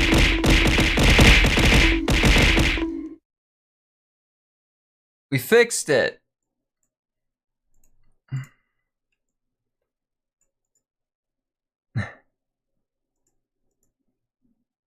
There you go. Hi, George. Would you like to summon my girlfriend to beat the shit out of me like this? Beautiful, isn't it?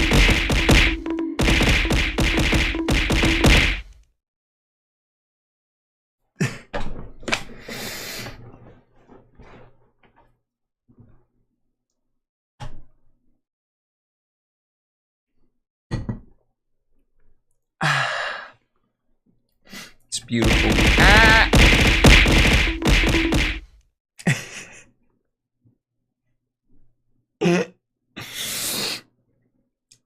I love that.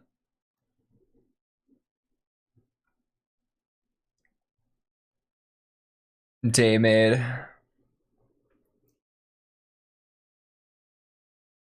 I wish I knew how to fix the dependencies.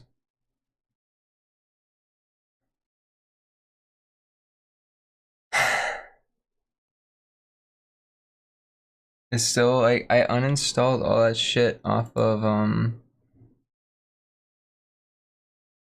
like apt-get, but still I have issue. I don't know why. It's just one thing or another with like Jinja. I don't know what's going on with it.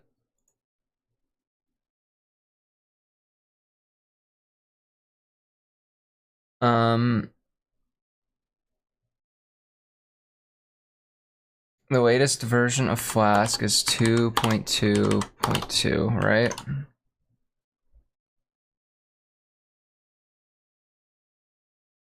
That's correct. So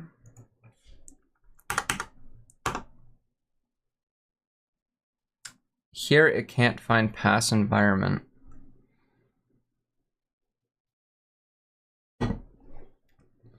All right, that's fine. That's fine.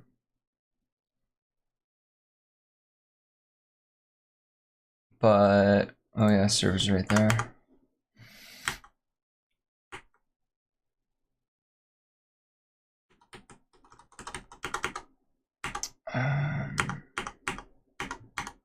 Sudo vim something or another.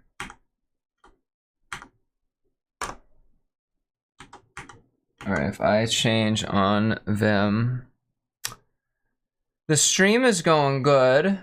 Besides the scuff, it's just I can't get the code to work because there's something wacky going on with the requirements.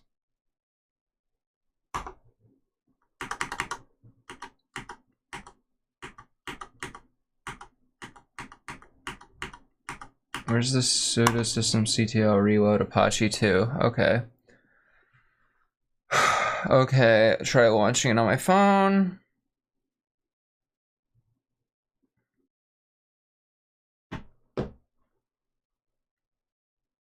something actually happened that's different. Alright, let me look at the log.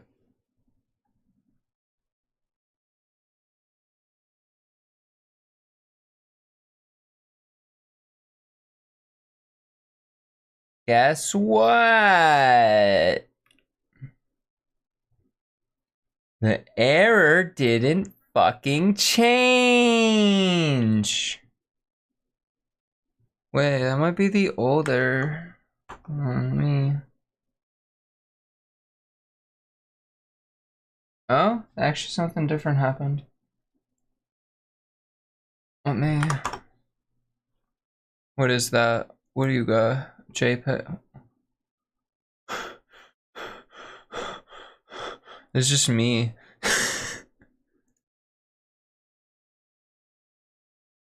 This right here. Right there. That's me.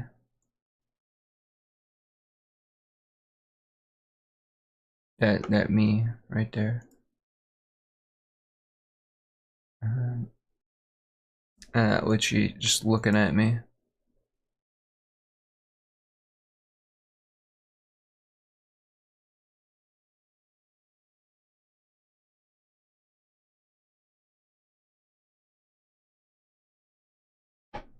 Okay, what's our new error?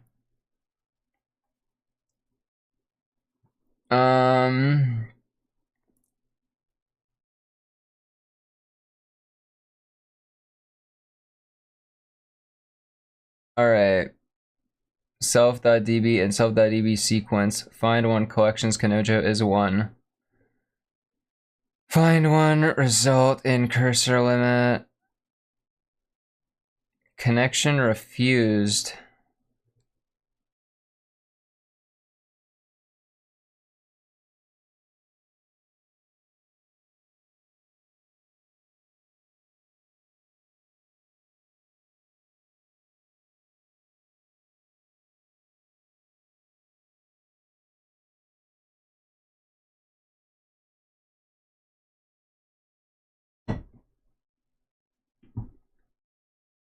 So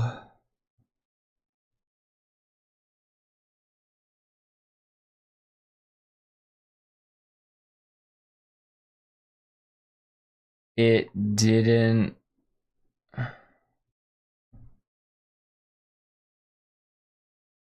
I feel like this is progress, but I don't know what's happening.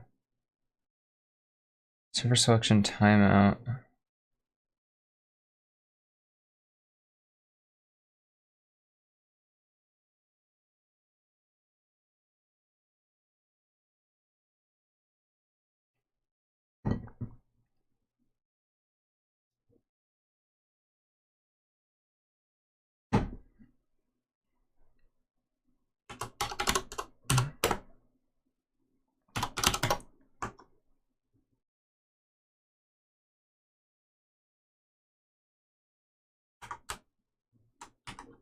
I'm gonna fucking stab Python, and then I'm gonna stab Linux itself.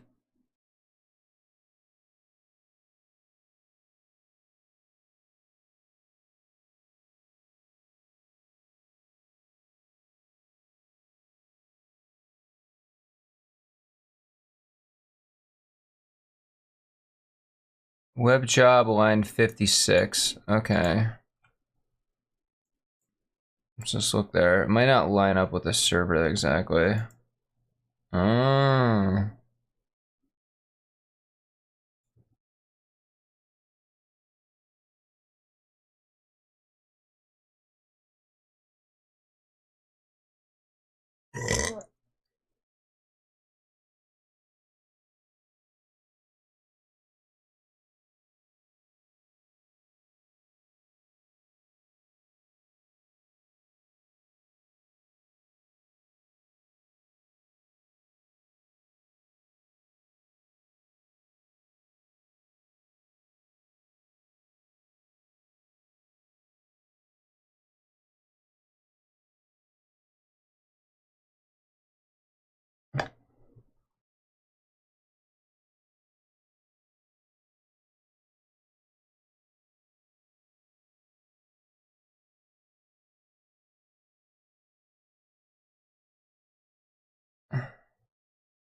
Timed out. Connection refused. ¿Por qué?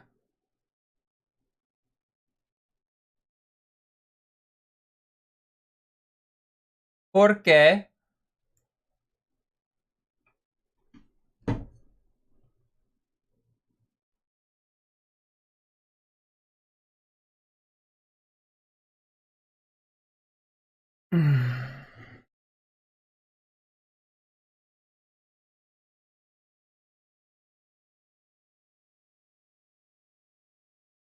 Alright, nothing we can't handle. Alright. So it's connecting to the server, but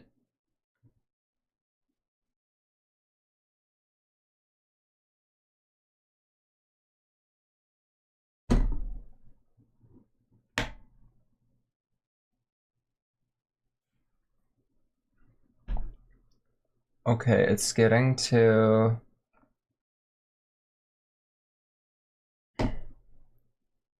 if self db. Alright, this is like way up at the top.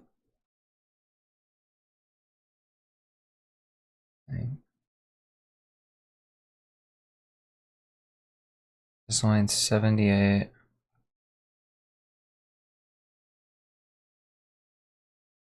KANOJO manager.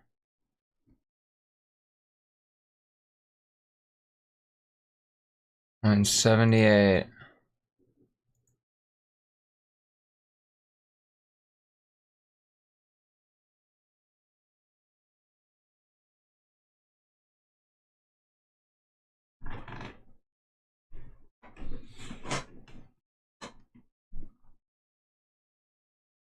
If self-database exists and self-database sequences find one collection, KANOJOs is none.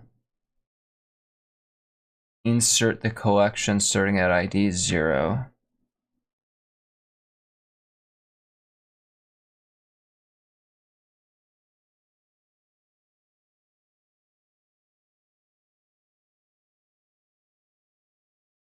I know why it's not loading. I'm a fucking idiot. I'm a fucking moron. Fucking. I didn't start the fucking Docker. PyMongo's now in a Docker. And it doesn't auto start. I have to manually start it each time the computer comes up. That's why it happened after the restart. I'm a fucking idiot. Ah!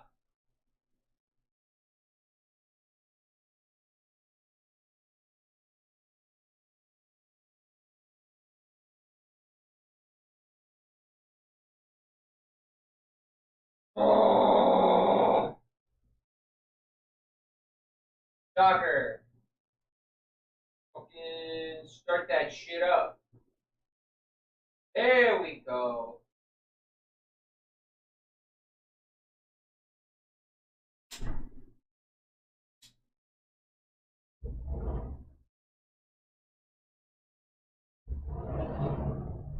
Ow. Alright. 5019 in French. Alright, let's see. Oh, I logged in.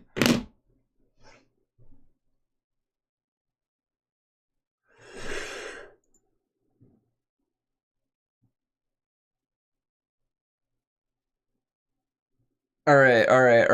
It's working. Everyone fucking shut up. It's working.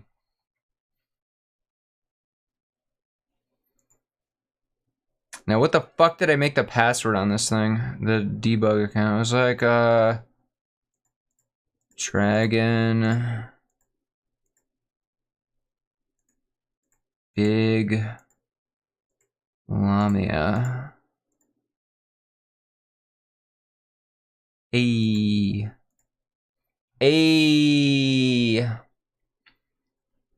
You know what's fucking rad about my new computer specs?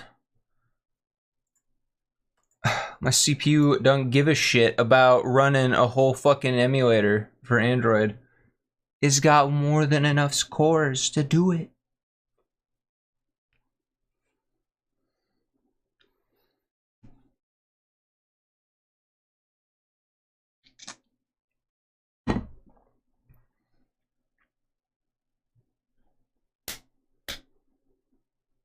Yeah! Yeah, baby! It's what I've been waiting for. It's what it's all about.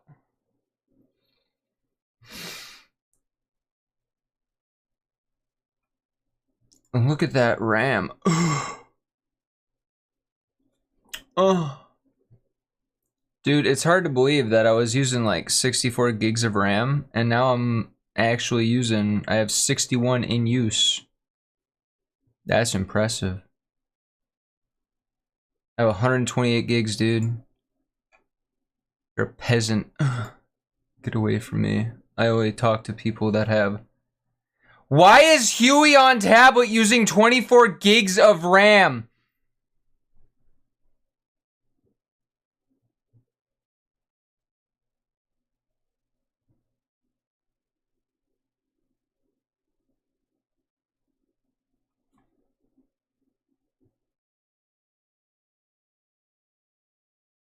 Huey on, I think your driver might have a memory leak.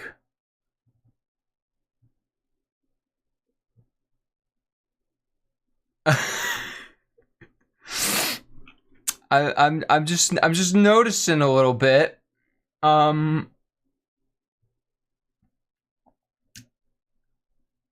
driver might have a memory leak.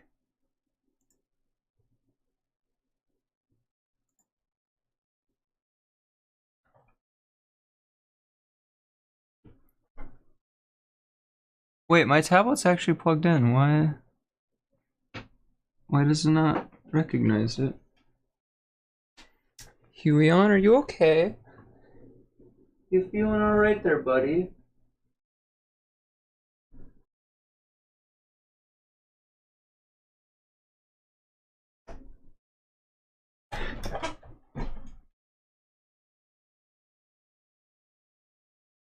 Huey on, buddy? You okay? Oh.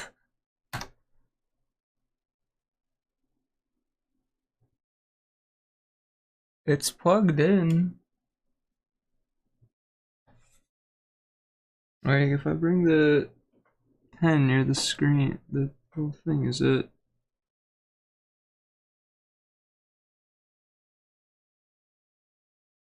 The thing detects it. It's just like... Huh. Hueyon's having some issue. We might just want to exit the driver for the Huion tablet and then watch as my CPU skyrockets for a moment, but my RAM fucking significantly dips down. Here I was like, wow, I'm actually using like almost 50% of my RAM. I feel so justified in this wasn't a direct purchase, but like this gift getting given to me at my request. Lo and behold, my tablet driver had a fucking 24 gigabyte memory leak. Funnily enough, I've actually had my March Madness algorithm. When I didn't restrict its numbers, it would start generating single numbers that got into the gigabytes.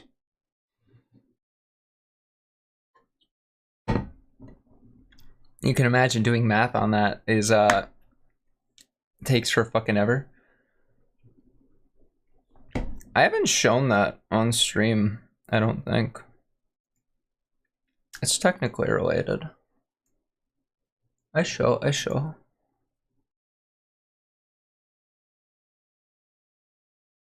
It's reinstall time. I'm just about to show my fucking AI.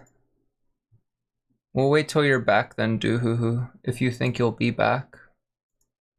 You say BRB, so I guess that means be right back. So I guess I'll wait. Oh. So it's pretty clever how this whole thing works. I know it is scary. Yeah, we got Jahi. I love my smug gremlin, purple gremlins. And then I was amazed to find out that Sakuna and Jahi are voiced by the same fucking voice actor. I was like, oh, yes. Alright, this is... It basically looks at all of the team stats on a spreadsheet for every team during the year of a basketball NCAA basketball tournament. And then it goes, and it knows the results of the previous basketball tournaments. So what it does is it randomly makes a list that can contain either a string, a list, or a number. And if it contains a list, then the first thing of that list is actually a function pointer. So it will then interpret it as if the function was calling to the rest of the list as its arguments in that order. And then I have it mutate on that via mutation rate every so many. And then, yeah, eventually we get we got a genetic algorithm, basically.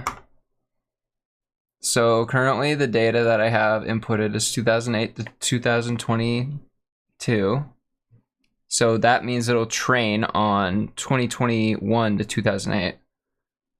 My current population is called newage.pickle. And this is the output. It's a little small. Maybe I can make it bigger. I don't know if I can easily. But basically,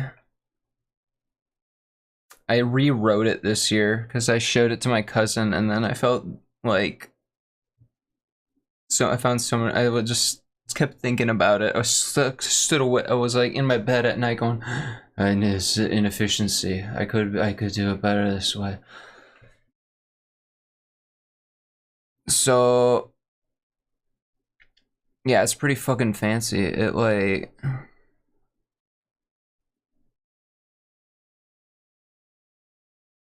lying awake thinking about code, that's how it gets you. Yeah, so like it has a really low mutation rate because it had, right now there are 5 functions that can satisfy the conditions. So trim population size. Accuracy is how many how accurate it is with its test population. Or like tests, I guess. So it's 93.5%. So this equation, you give it any NCAA basketball game that happened between 2008 and 2021, it will have a 93.5% chance of guessing it right. And I then extended that using probability to give me an estimate that it would probably guess the correct team of a new thing. Would have like a 62.45% chance of guessing the winner of like a new thing. And perfect bracket, that would be a 1.1% chance. So even though I have 93.5% chance to guess a game correctly, when you do the probability for the entire that many times for the entirety of a basketball tournament, it boils down to 1.1%. You're not. I'm still pretty fucked because there are 67 games in a. The idea is to get a perfect bracket, so I will eventually want to. I have to type in the results manually from brackets because there's no easy way I can export that data. So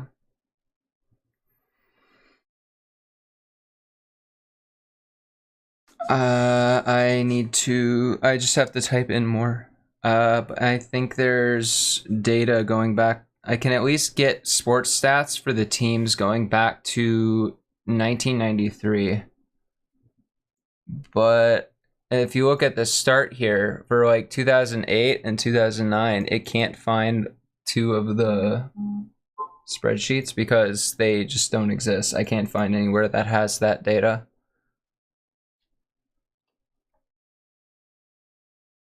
But even though, so it's run, when it runs, it has, I try to have it aim to run at 1 generation a minute.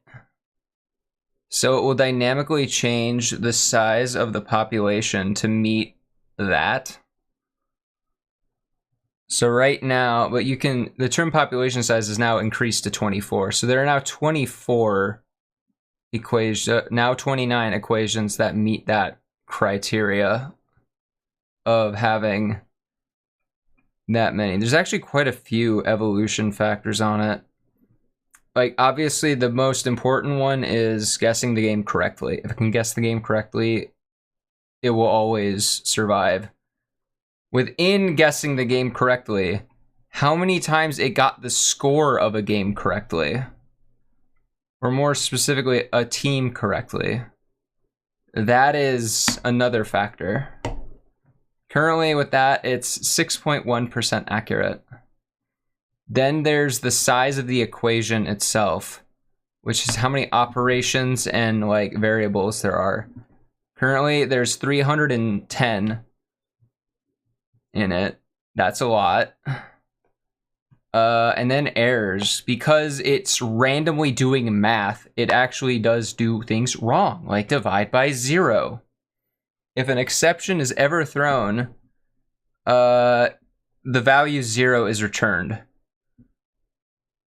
I tried to have it do math, but then it started getting into imaginary. It would just, if it could get somewhere, it would go somewhere. That was the issue. It would go to imaginary numbers. It would start going to infinites. It would start making numbers so big that a computer can't actually hold it. So it's limited to only floating point operations now. And anything that makes an exception gets a 0 returned. So that's the bottom of the barrel. And the lowest number of errors will survive. So survivability is organized by accuracy of the game, correctness of the score, size of the algorithm itself, and then how many errors. It wasn't running though. But even from just this, it's gone from 1 to 43 equations that can produce the same results.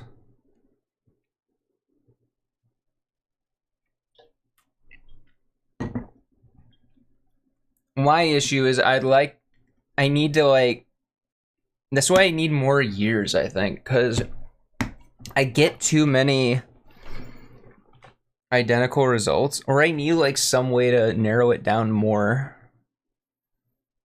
At one point, I did try making the score prediction, correctly predicting the score more analog. So it would get an in-between amount of score points for being close. And the closer it got to the actual score, the higher it got. But the issue with that is that it was mutating so constantly that the size of the equations and the number of errors just got too out of hand. It like was at a size of like 600, I think, when I stopped it from doing that. And now it went back down to 310, so.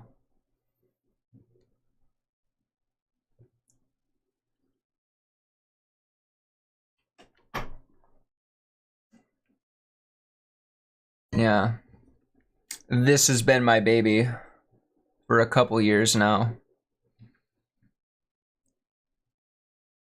It really just but the issue is with Python, biggest problem with Python,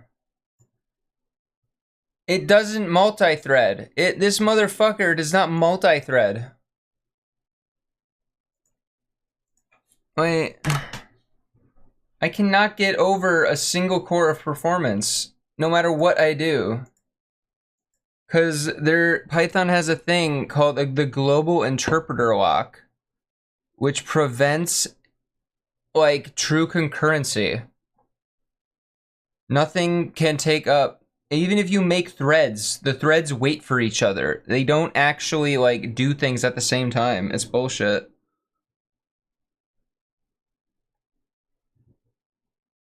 I'm thinking I might at some point try switching to Python, which is a Python-like language that works with Python. It allows like C primitives, and then I could use the quad math. That is literally what is happening.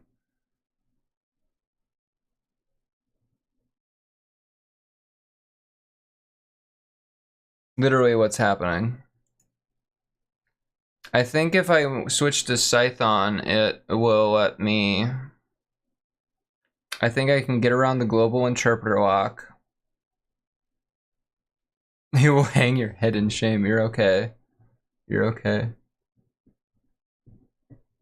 Yeah, but I think Python will let me get around the global interpreter lock, and it will let me access to the GNU library for a quad.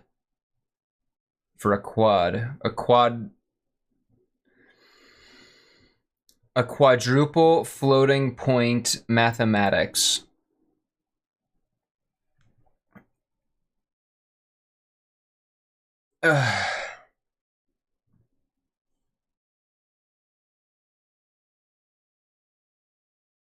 Python like compiles Python to C, and it allows more C interoperability. So if eventually, theoretically, I could just, if I like keep maintaining it through Python, I could just slowly and surely translate it to C,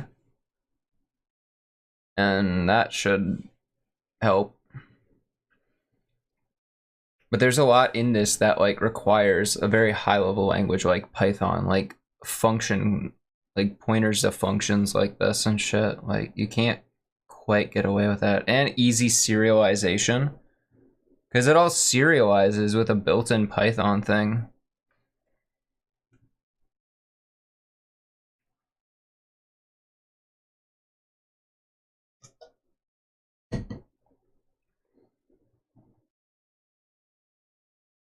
Theoretically, if the global interpreter lock didn't exist, right now it would take up 2 cores.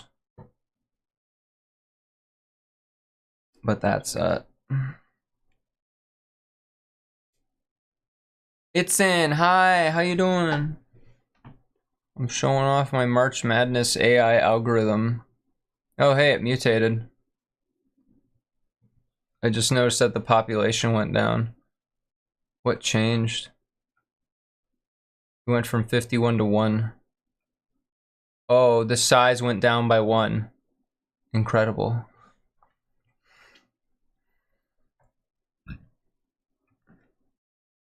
It's complicated and it's cool. Copy what's on the screen and you'll get a 93.5% chance of correctly guessing a basketball game based off team stats. I actually have like taken a screenshot and started writing out what it's doing, and it seems to be going after some pretty smart stats. Like one thing I always notice is like it looks at how the coach's history, and then it like, yeah, it focuses on the coach a lot.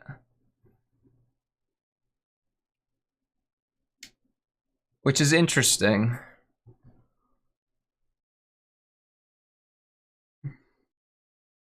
I mean, it's literally just like, this is like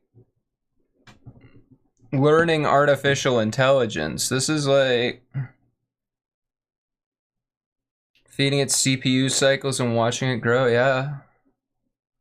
I could start a new thing. Oh, it might be fun. You can see how fast it might be at the start. Hold on. Let's call it let's call it twitch.pickle. Alright, so it created a whole new population, just randomly.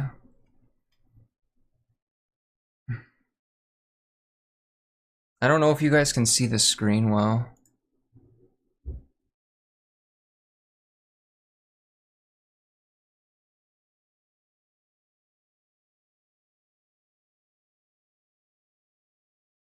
Hold on, I might have a fix for that. I might zoom it in a little more.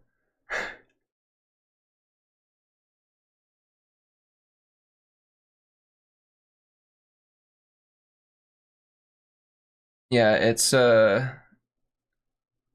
can see it's already gone. Where did it start out at?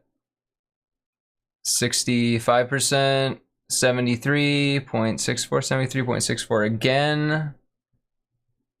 But at a size of 1, the best equation is just SRS.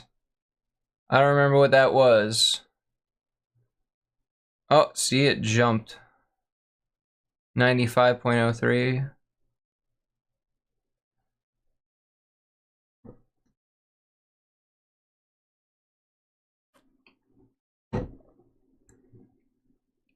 Is incredible.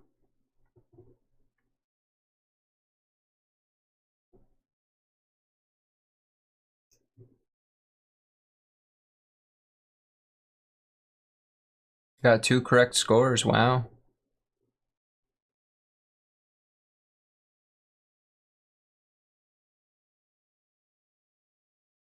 Go AI go. Yeah. Go AI go. Go AI go.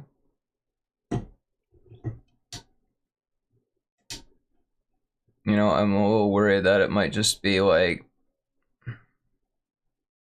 I actually haven't started a new thing, and I have it increment the mutation rate from 100% down to 0%. Now I'm thinking that maybe that's not such a good idea. It only does that for new populations, though. It will do that twice, and then it will start behaving like I'd want it to. It kind of requires... It's sort of built for it with the idea in mind that I'd eventually stop it and edit the code and then start working on it again.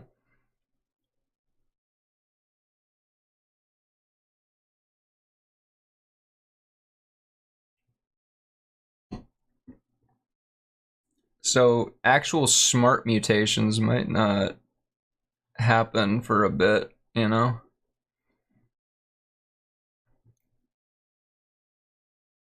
But hey, 77.7, that's not too bad, you know? That's better than 50.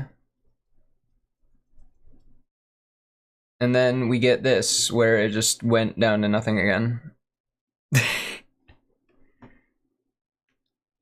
Went down to size 5. But hey, that accuracy is 78.16.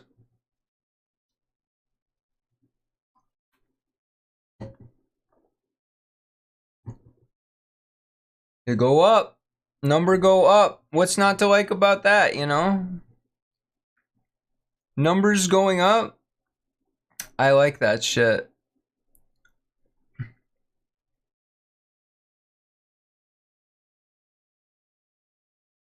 Numbers going up make my brain go brrr. You to make sure the AI fears death. That's what makes genetic algorithms work best. Yeah, if anything less than the highest, anything that doesn't meet the highest like stats of like the population is killed. I used to keep like the top something percentile, but then in my experience, it just wasted resources.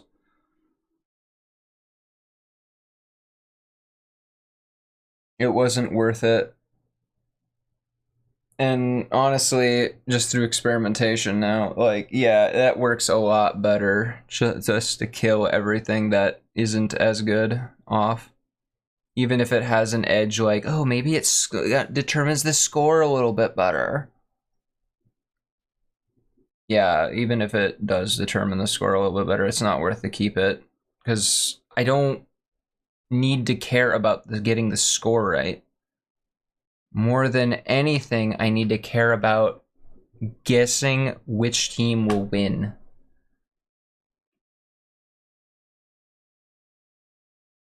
That's the most important thing. As the score is only nice for the like tiebreaker, you know?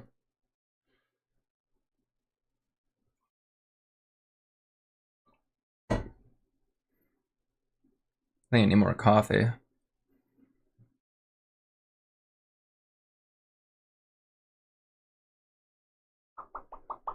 But yeah. You can see how long it takes though, like it has to go through all that shit, dude. It takes so long.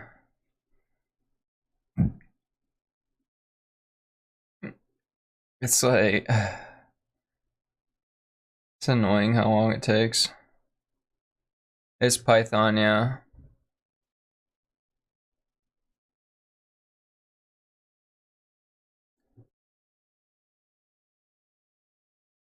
But like, hey, better than not multi-processing, that's for sure. Might work better if I did that.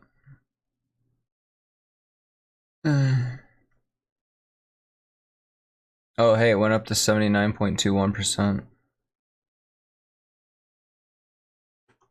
But yeah, you guys get the idea.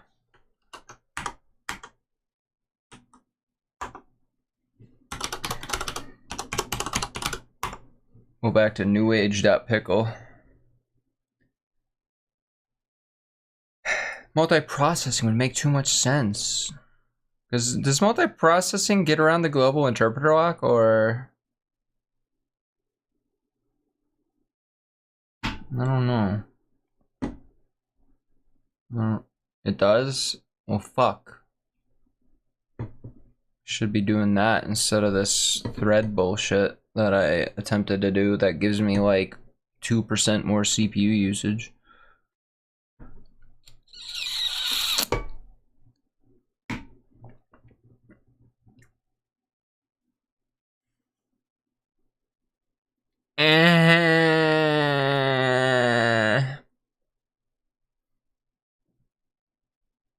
Well, Lord knows I have the RAM to like duplicate all memory. So, yay. 16 times performance, let's go, baby. I will be at double at best, because I can't. I think that there are certain things that it needs to do that it has to do synchronized a little bit. So I think I can only do it like 2 at a time at best. Or maybe I could do more, but For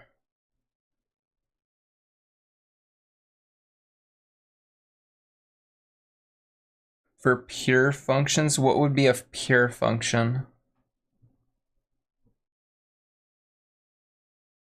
A function without arguments that doesn't change anything and only does a return? Cause that ain't happening.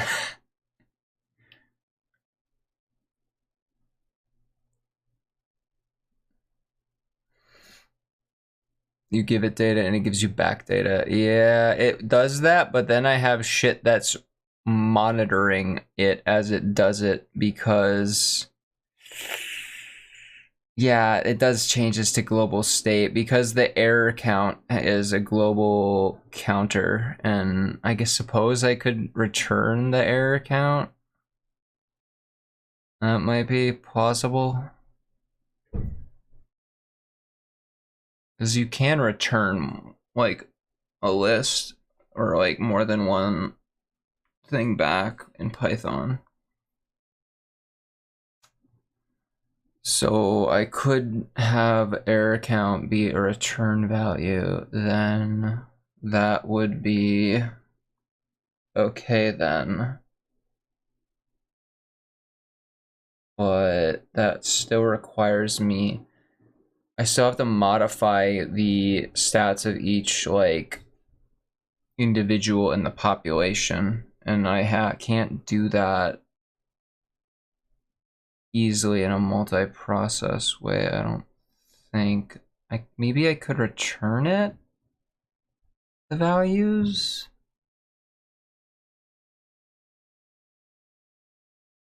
Might be plausible if I get all the return values in a list and then add them all up or something. That might work. That seems more plausible.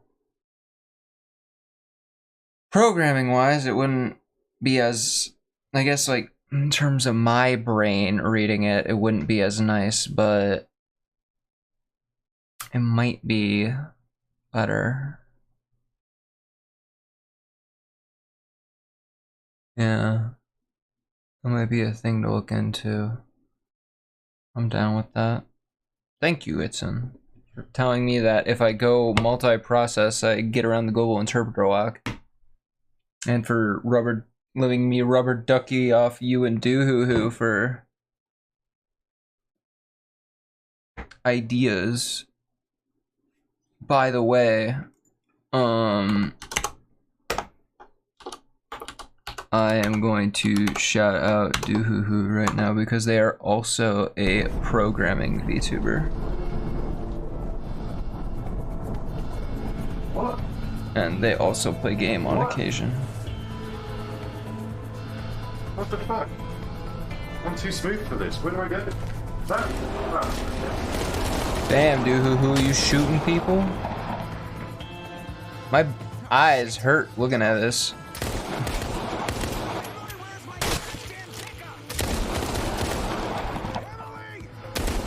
Damn.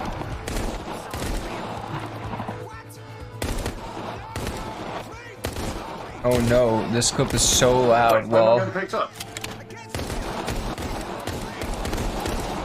why you shoot so loud, huh, Doohoo?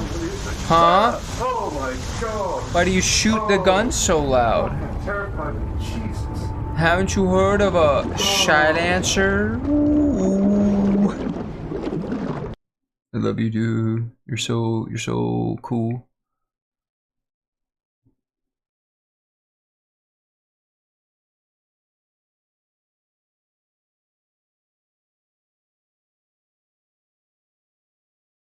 I don't think it's evolved much. Thank you for the shout out. You're welcome, Doohoo. But yeah, Isan, Doohoo also does code. They're learning Rust, and they stream a lot more than me code-wise, so check them out. You could just leave this on in the background. I have enough CPU for it nowadays, or now. Lord knows. I feel so powerful. With all the CPU. So fried by Rust. You wrote a bunch over the holidays? I have not touched Rust ever.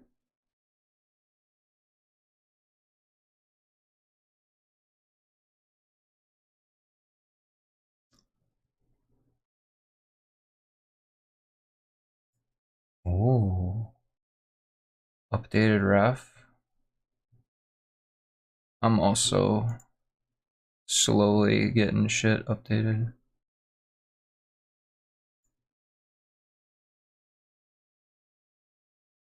I should show that a little bit.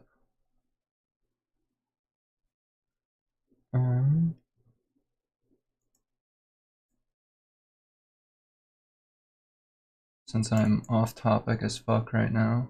And satisfied that I got the thing to fucking work. Oh shit, speaking of that, the requirements.txt, I need to make sure that those match.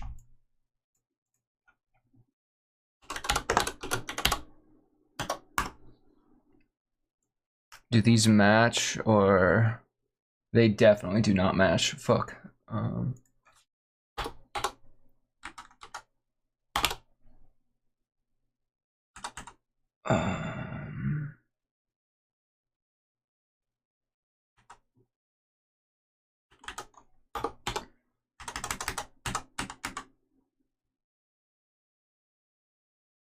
Pillow is 7.1.1.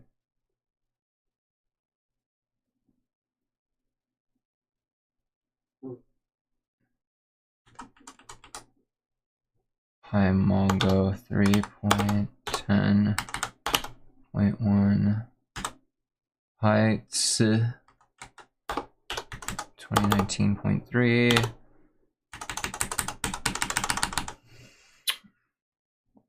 Requests 2.23.0. 20.0.17.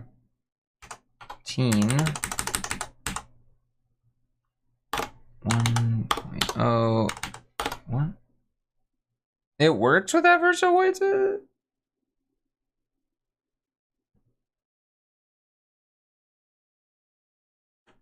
you know what? I ain't gonna bot. I'm just gonna go with it, you know? I accept it. Because if it's working, I ain't touching it anymore.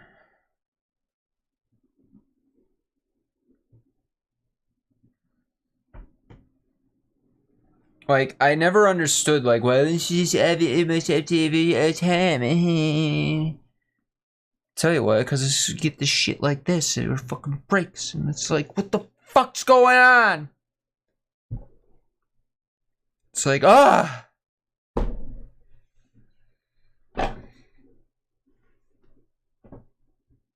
The fear of God is in me. Fear of updating God. Do I have to piss? Maybe. Fuck. What was I even working on last time? To do. If I remember right, the big thing I wanted to overhaul was the login system. And and then I wanted to handle the KANOJO store. I guess we could also just check the GitHub.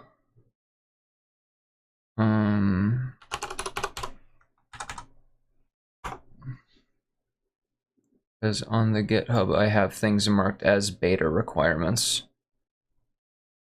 App crashes when server URL is updated.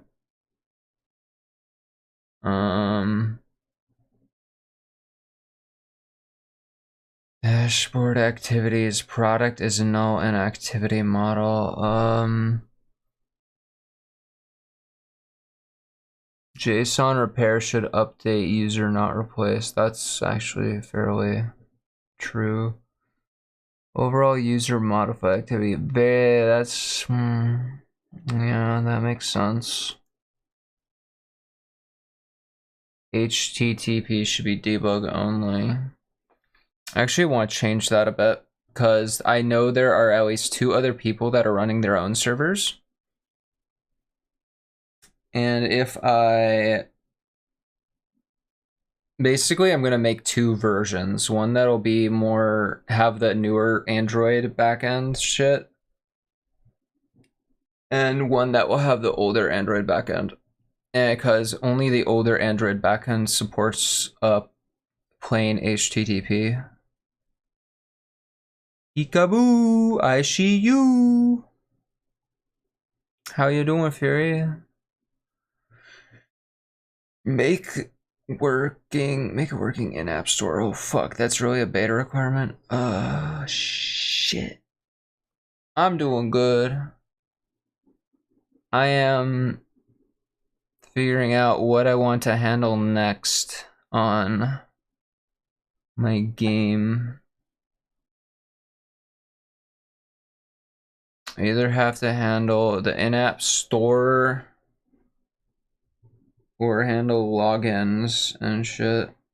On the logins, I probably want to handle the overhaul of the user modify activity at the same time. Because currently the password shit is done really ugly. And I don't like it.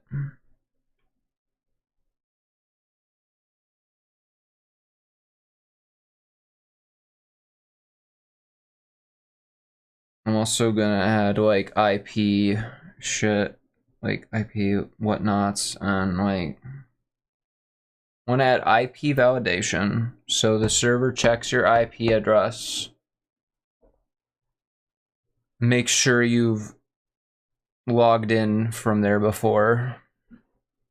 Yeah, some pretty flowers to it. Add pretty flowers to my code. Just pissing it, shitting it. Have my AI algorithm put whatever the fuck this is into it. This'll do something, right?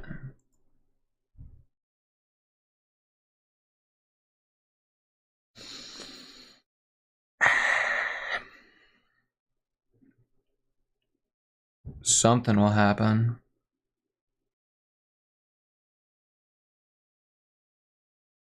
Oh god, the location shit. ASCII, we don't support ASCII here. We support UTF-8.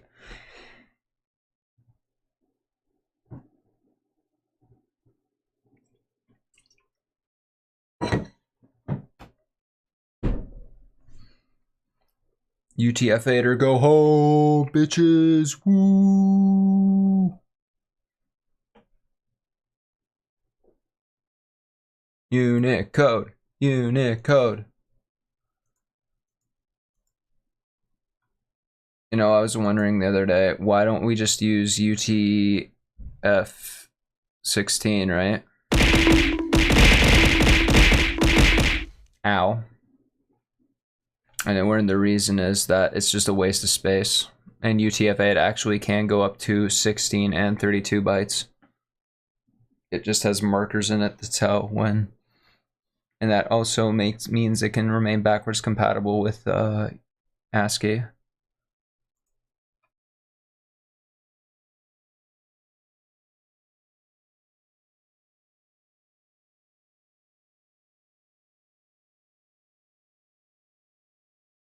Wait a minute. Space delimitation in my code?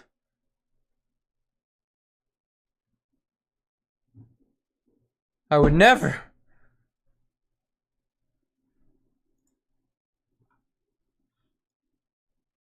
On the app side, what do I need to do? I need to not want password back from the server. That would be a start.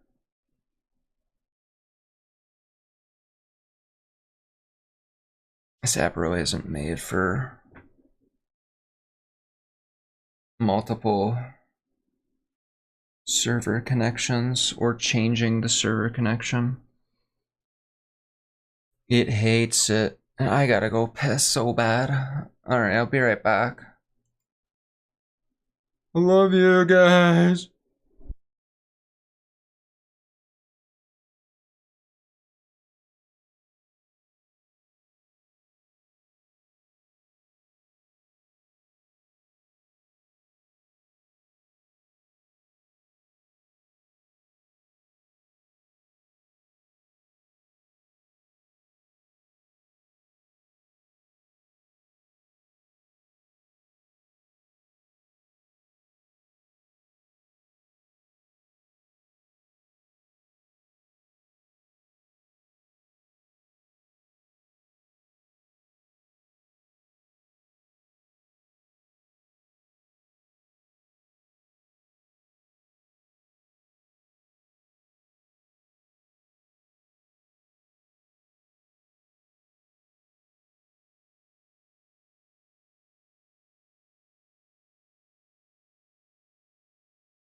Hello, I'm back. Okay, time to make the memes into dreams. Because we've already almost been going for 3 hours. Fuck. Fuck.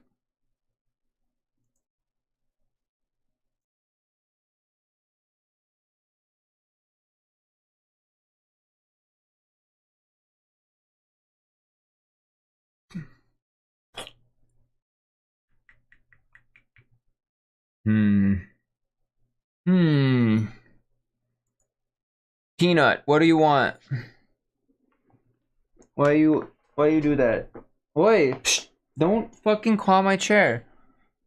Why you do that?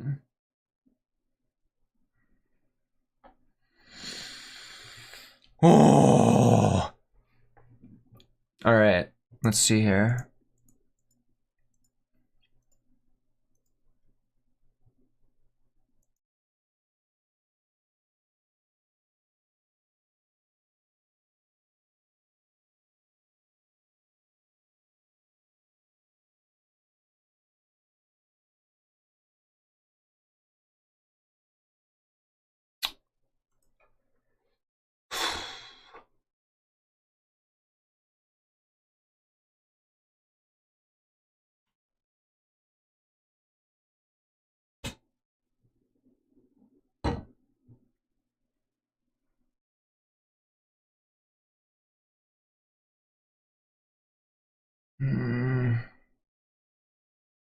All right, so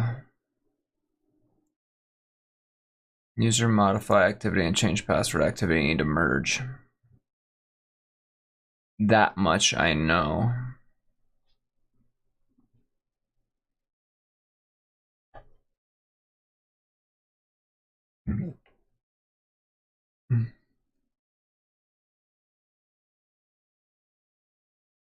In theory, okay, shared preferences is like an encrypted thing, so no other application can access it unless I use a specific legacy API that I don't no longer supported, and I also am not even using it to begin with. So I'm good in that department.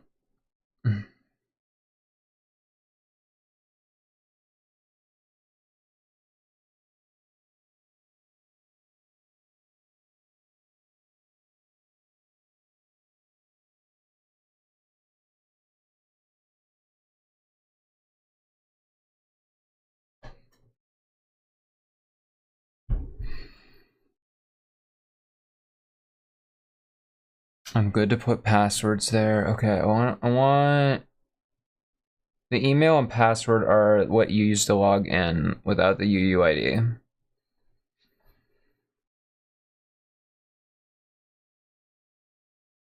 So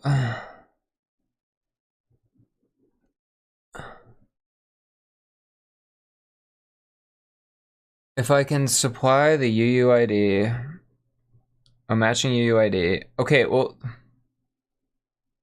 the UUID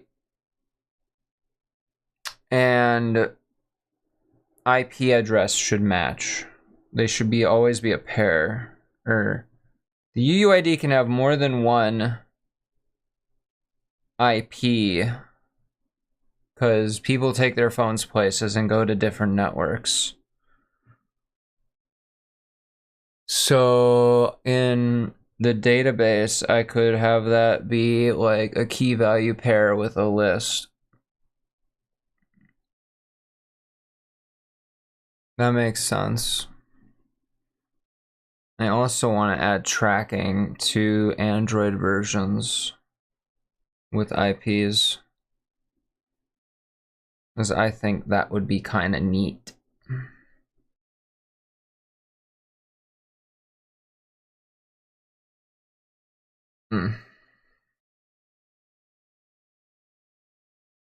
Okay, so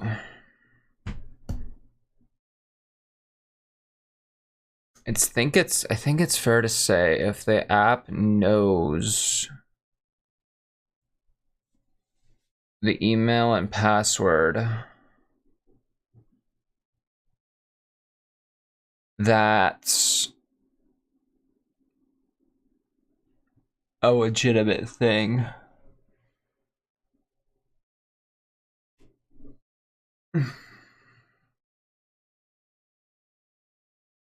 But Jarud, I'm trying to wrap my head around authentication, and it's driving me nuts. Why would I need a UUID then if the app stores the username and password?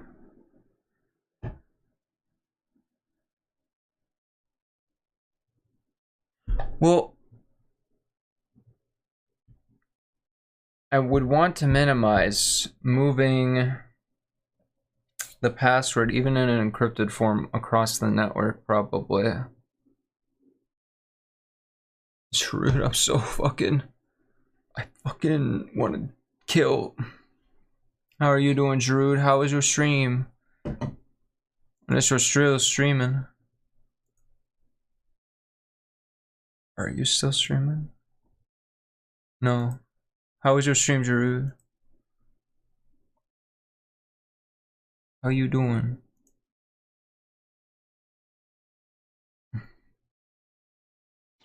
You killed the first bishop and got halfway to the second. Oh my god. You're so fast. Ah. My new coffee's still too hot. Cult of the Lamb. What'd you name your cult? I wanna be in it.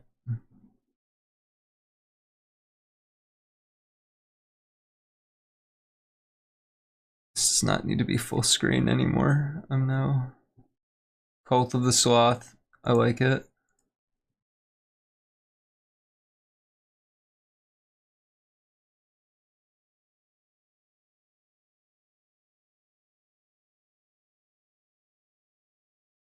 We value followers with the sloth trait above all others. Yes! I love it. I appreciate it.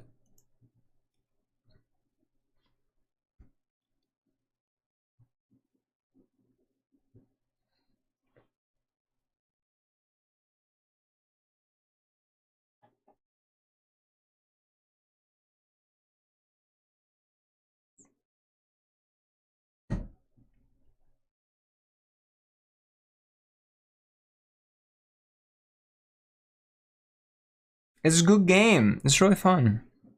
I'm glad you're liking it. It's fucking red. It's fucking good.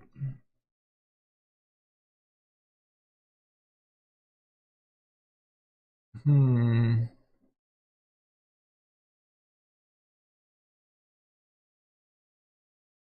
trying to think. How do I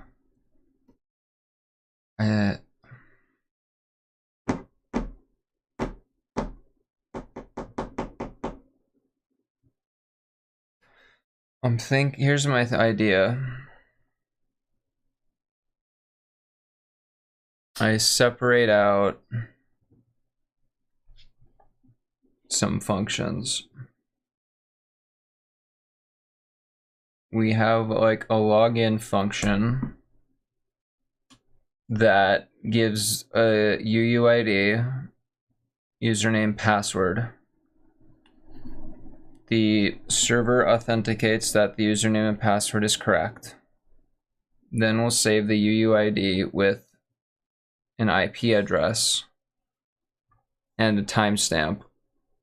And if then the user is allowed to access from that device with that UUID on that IP address. But then if someone leaves that area,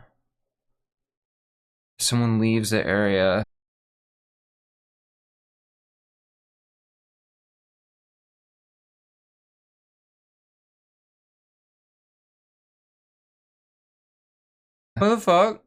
What happening?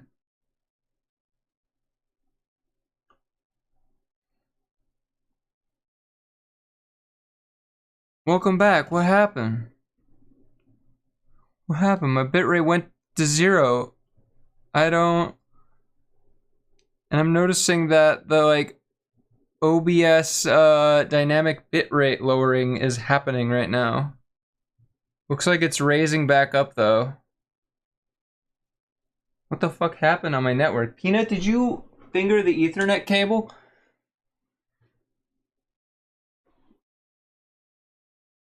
Yeah, I'm looking at you, son.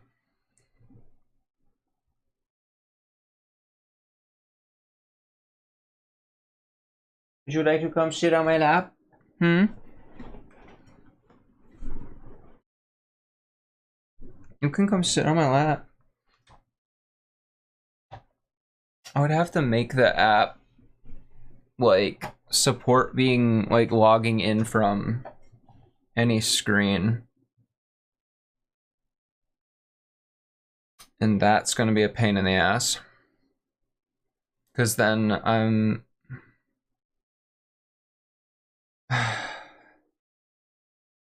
every time it deauthenticate. Which is why it seems like well, what I could do is I could save the email and password in the database on the app database. It's saved in the app settings. Okay, it's saved in the app. The blah. All right, so the email and password are saved in the app. It tries to authenticate off of only the UUID. If that fails, it will then try to authenticate off of all three.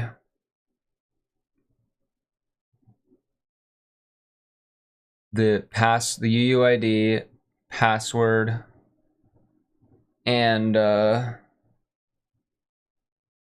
username. That way we add a new IP address like on the fly.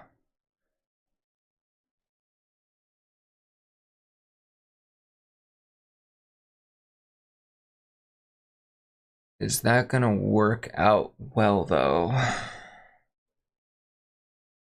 That seems like the smoothest solution, because that way I don't have to like ask someone to log in themselves every time. But that still throws the issue of like, is that gonna work? I could have like a verify login on every screen. It's something I could do. Is it a good idea? I don't know.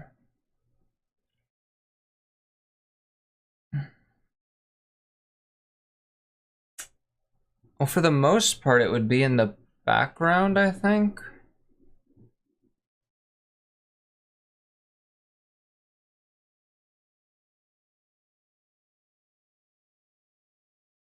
Yeah, I think it would, for the most part, it would be in the background. So that would be okay then. Because in theory, it would finish before there's not any substantial amount of data being transferred. So in theory, it would probably finish for the most part before the user even really loaded in. Especially since I got such fucking amazing concurrency going. So if every screen I do that, I can bake it into the base activity.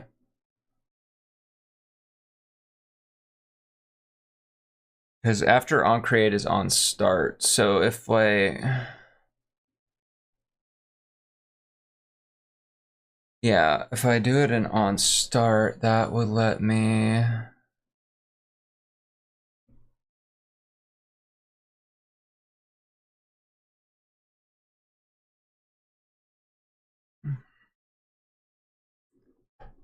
okay, if I do it on start, that would be like where it would do it, right? Because it's gonna launch in another thread, so it's not gonna block the UI thread. Or would I want it in onCreate? Actually, I think I would want it in onCreate because I'd want it to run ASAP. I'd want it to run like ideally before the user's even aware of what's going on. is we have to wait for it to come back. Then,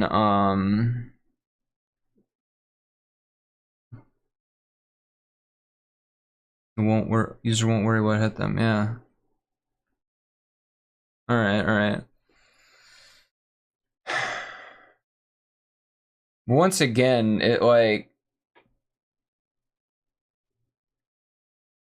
Big issue, if the user ever changes like the server, right? What server they're connected to, that's gonna fuck shit up. That's gonna fuck shit up hard.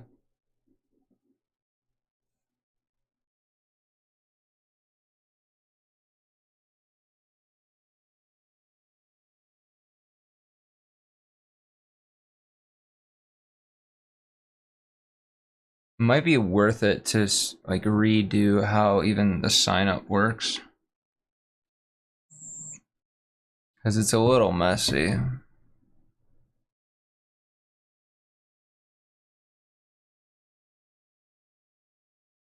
I'm gonna be like maintaining 3 different versions of this fucking app.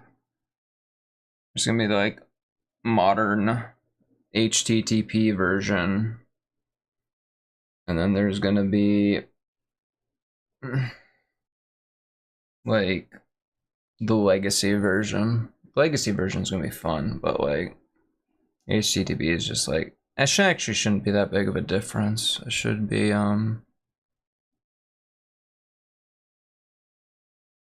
Alright, I think I have a solid plan on how to do this. I just gotta like save the username and password to the server, or not the server, the app. User email password gets saved to app. Right.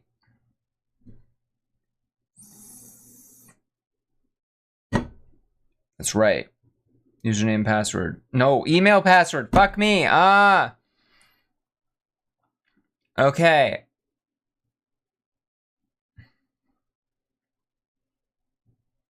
So, application settings. We got UUID, email, password. Righto.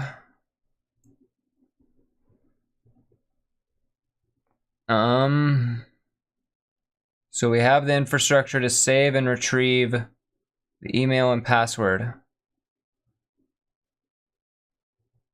Nice. We have to set it now. So the places you do that are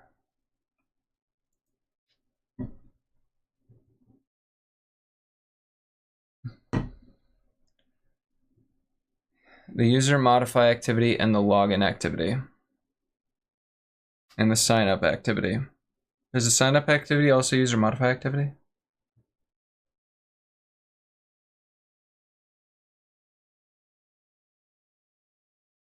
I don't know. Fuck.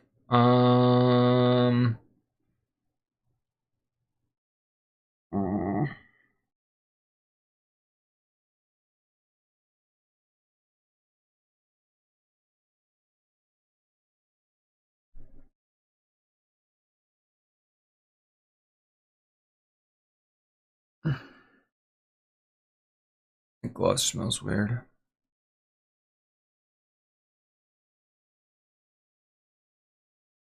I have all these ideas. I just wish they would like 3D print out into the code instantly, you know? And I don't have to like write them. If only. Okay, I think I'm probably good to start my search at the launch activity.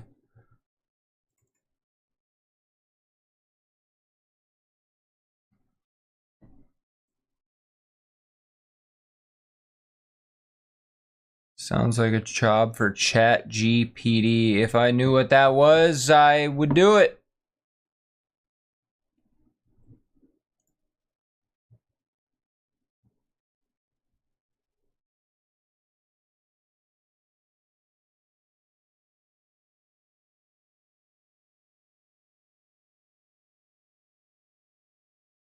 Is that the AI chat not?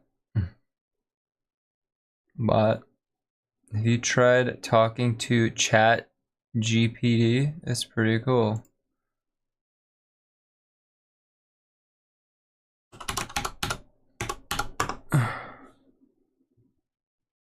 And you can tell it to write code and it does it.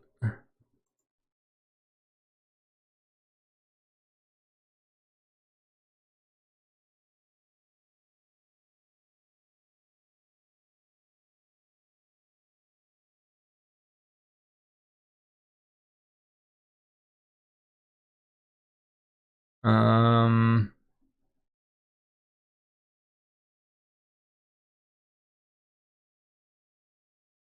eh.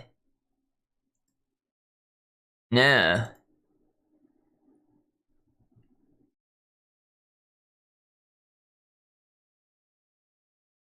This one doesn't work. It's okay, I'll just do it myself.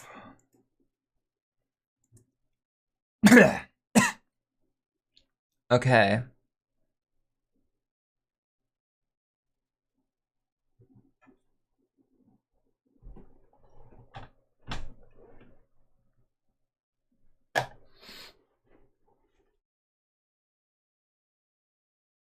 Yeah, yeah, you need an account. It's not worth it then. Okay, so many places to go here.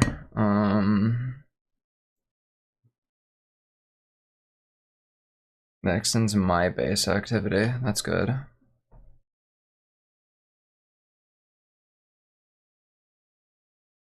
Because if we have the verify code continuously, then it won't matter if like we change a network.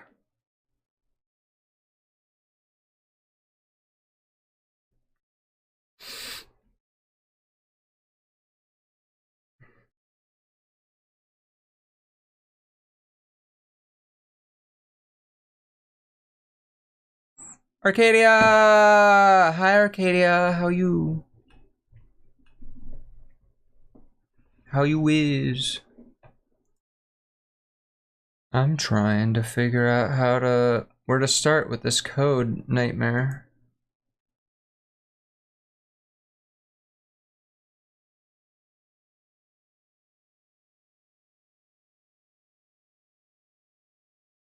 Let's start out with the login activity. Tired, but okay. Starting my winter outfit. Oh my god, you're gonna make a winter outfit? Fuck yeah. I want to see winter Arcadia. You would look really cute and like bundled up, you know, with like a fluffy jacket.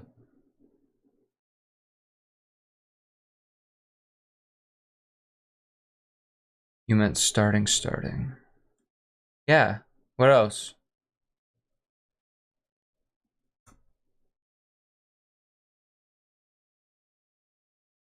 Yeah, started drawing.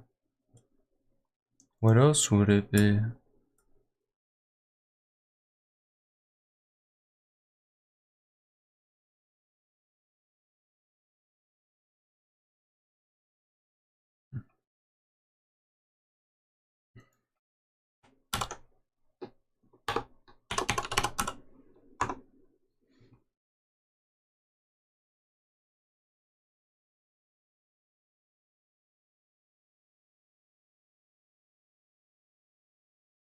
It's kind of fluffy and you guys a tad regal maybe. Ooh. I enjoy that.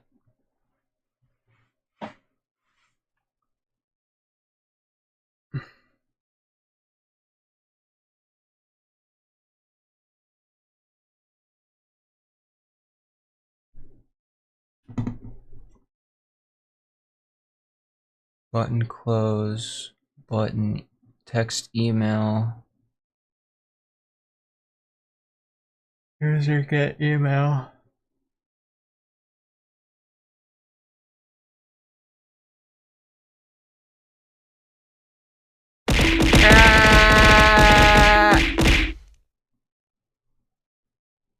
Echo, hi. Rico would look good with you, Arcadia. You have awoken. Good morning. How are you? I'm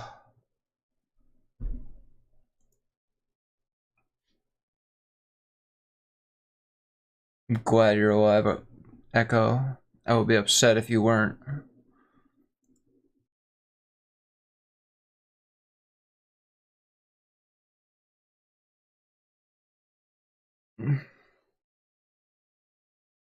Undeaded. Oh. Let's user modify.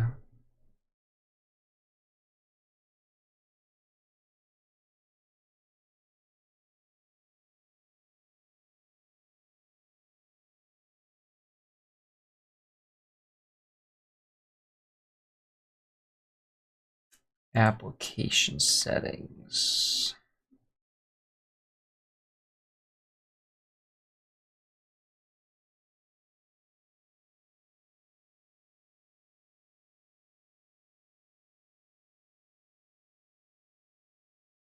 Eh.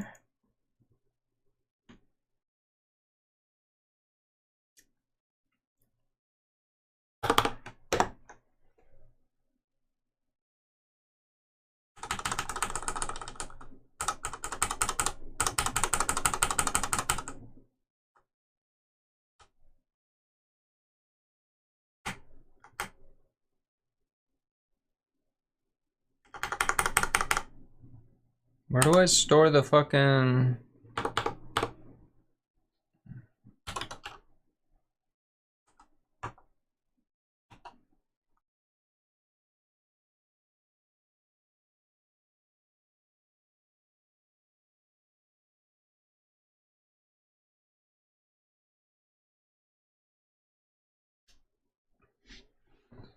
Oh, I'm looking forward to it. Don't worry, Arcadia.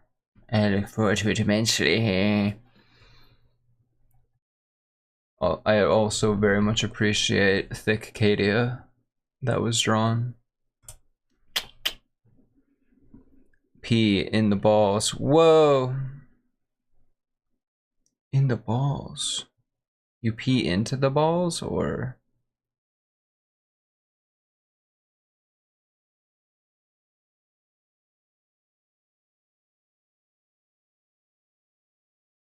Marco KANOJO settings, get UUID. Ah.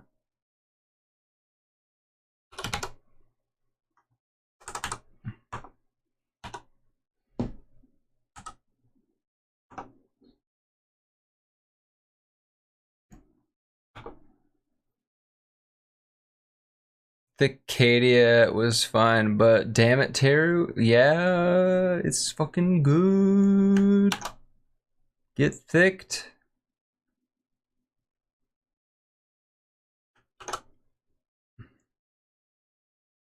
Alright, we're gonna go to user.get email and we're gonna deprecate that.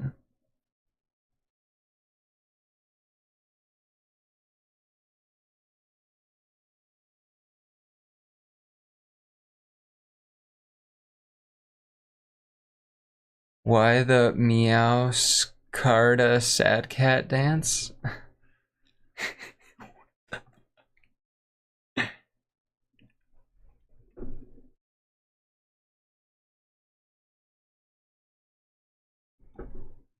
I don't know what meow scarda is.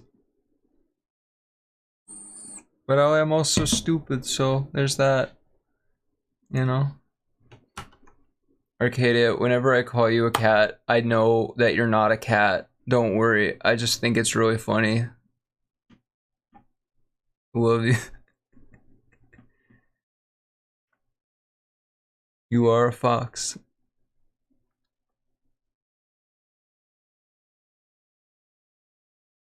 Oh,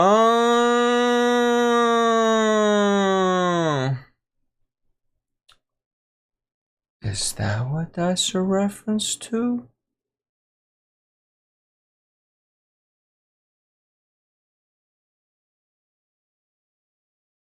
I'm stupid, Arcadia.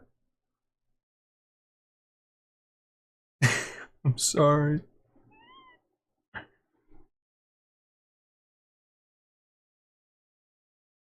But I did save Thick Acadia because I thought it was really funny.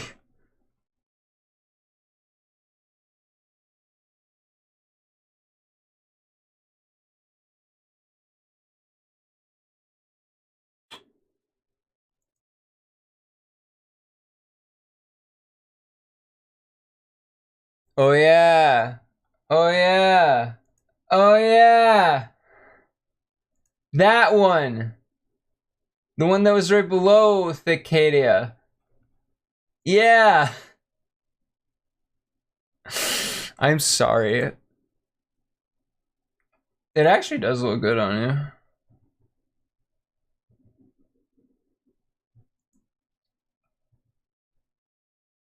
And it feels canonically correct.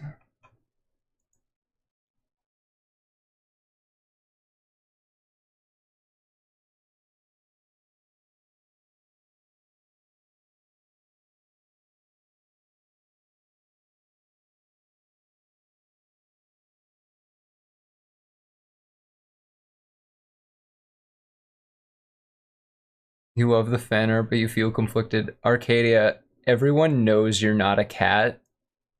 No one everyone is very ironic about it and loves to see your reaction to it.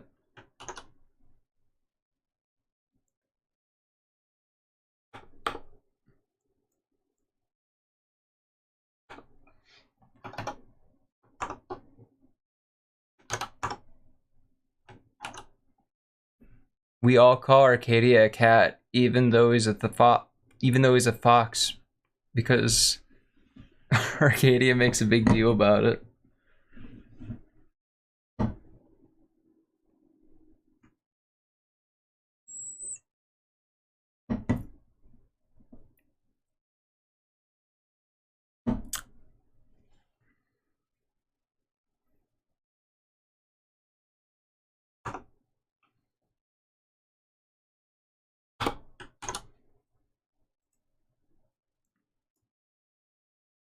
Hmm.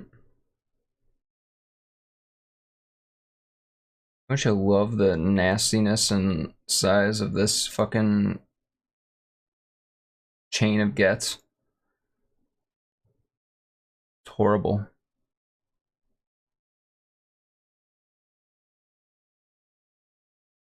Okay. Oh yeah, that's right. User.get. User. Do I delete the password and email off of this? If it's gonna be stored in the preferences, probably don't need it on the user class itself, because the only other user that would be class that would be loaded other than the primary user is someone else. And I definitely don't want their email or password. So I can probably get rid of that. Right? That makes sense. Yeah. Yeah, that's fine.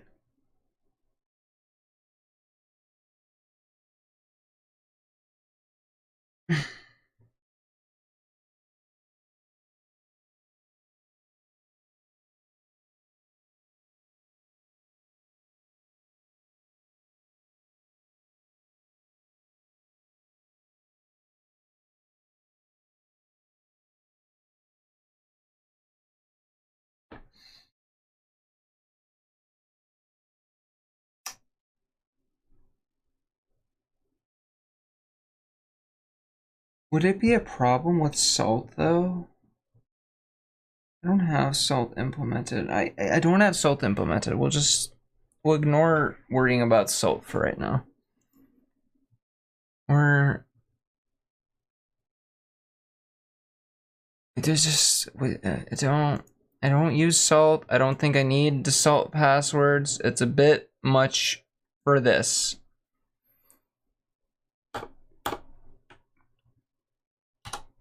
It's a bit much. We don't need it.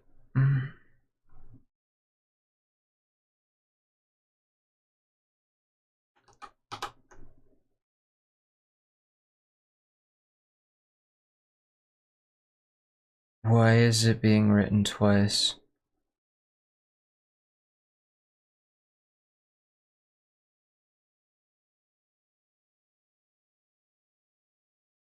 Wait, password and current password?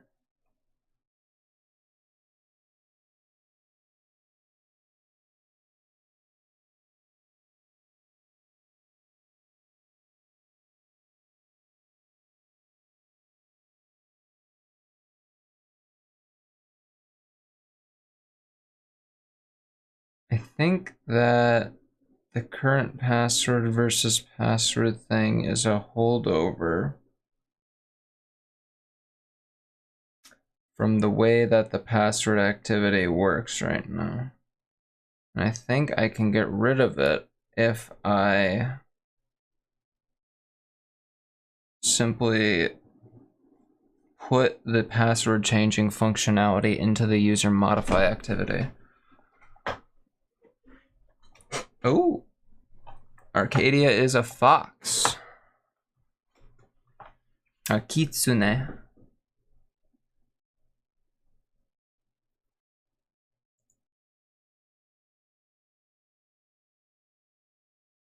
Knowing is half the battle. G.I. Joe.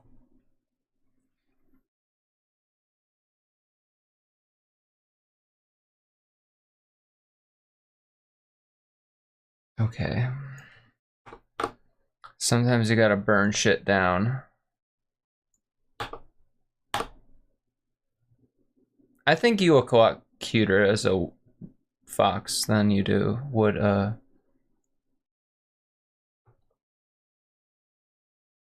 honestly, fox way cuter than a dog or a cat.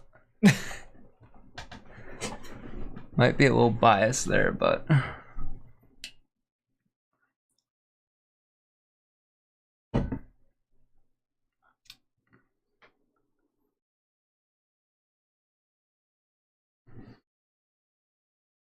just say you're horny for foxes, you freak. I'm not I don't mean it in a horny way. I just mean like aesthetically pleasing for like the color of Arcadia's like hair and stuff. I think that color, it's like Arcadia's color is like almost like this. Don't you be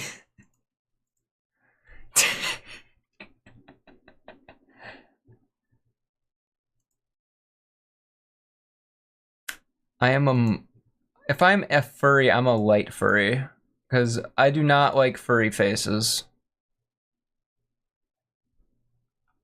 Animalistic faces I do not find attractive, and I think that's a huge factor.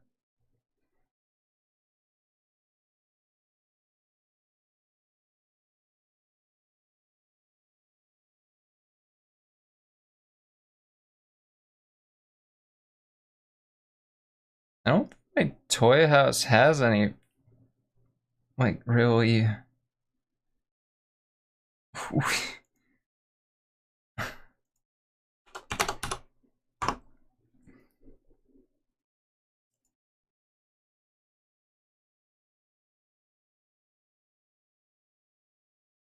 where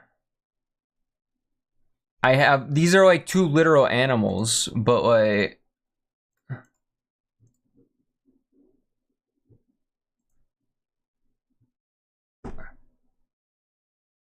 which of these has an animal face? Which of them has an animal face?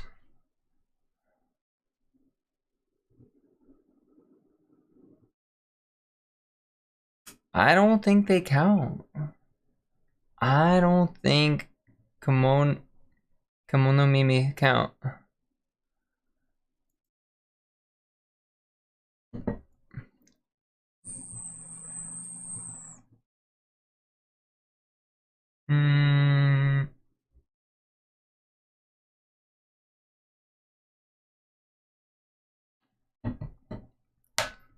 I think, at least in my opinion, you're divorcing me, okay?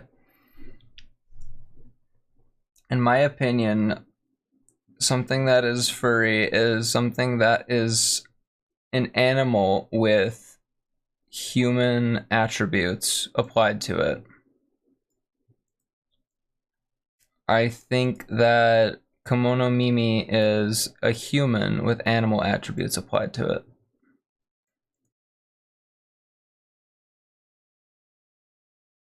I think it's a subjective word innately.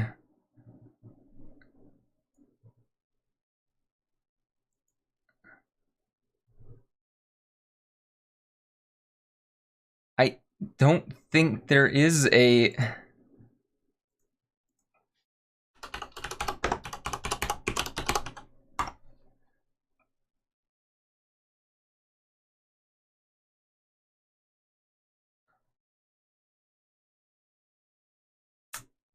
Is the attribution... Furry fandom is a subculture interested in anthropomorphic animal characters, with anthropomorphism is defined as... I would...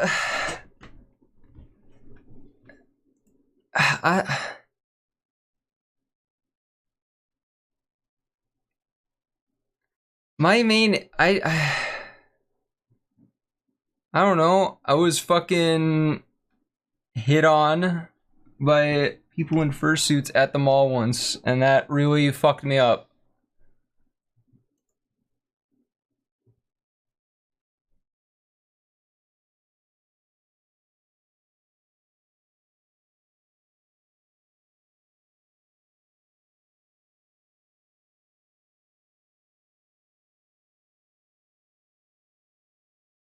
No, they didn't fuck me up, but they approached me and then, like, hit on me, and I ran like a motherfucker.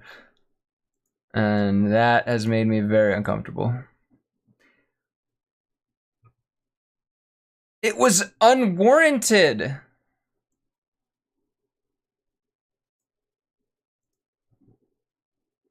Was literally sitting there, I was like, I was doing... The cringe fucked you up. Yes, it did. It did. I was sitting there, minding my own business in the mall, trying to figure out where to go next because I was actually shopping for like gifts or something. And I noticed three fuckers in fursuits walking into the place I was sitting to figure out where to go. And I was probably staring at them in bewilderment. And then they went over to me and then said, I don't even remember how fucking... I don't remember what they said to me, and I was like, I'm out of here.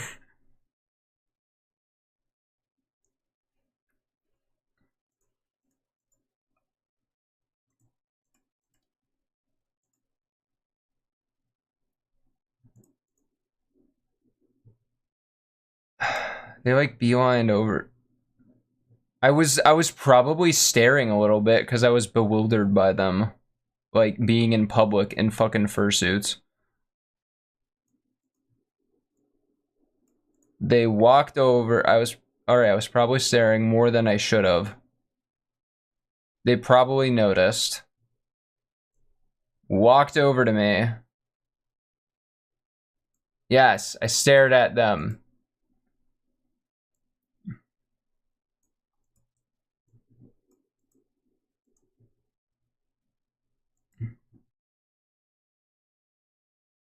They walked over to me and...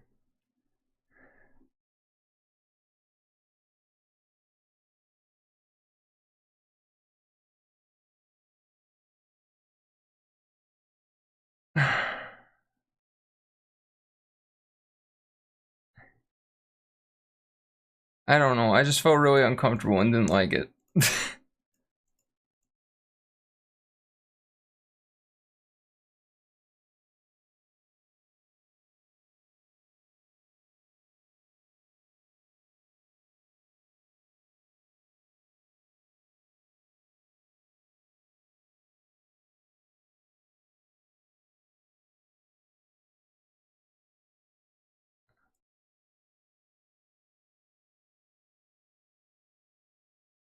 they're like, "What you doing?" Or like, "Hey, how are you?" Or I don't remember what it was, but it was like 3 fuckers in big ass costumes. You know, it was intimidating. It was not a pleasant time or memory.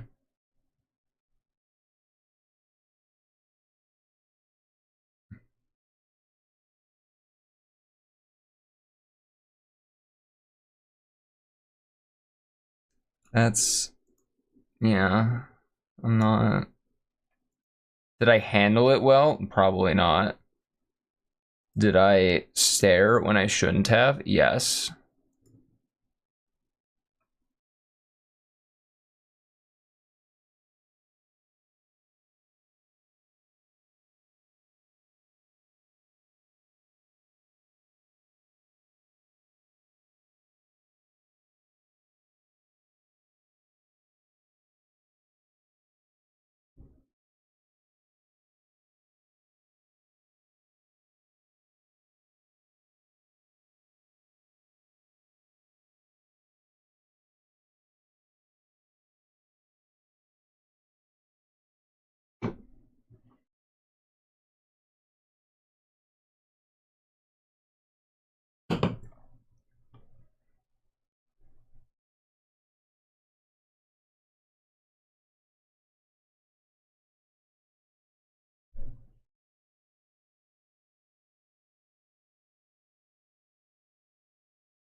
Alright, we got all these unresolved references now.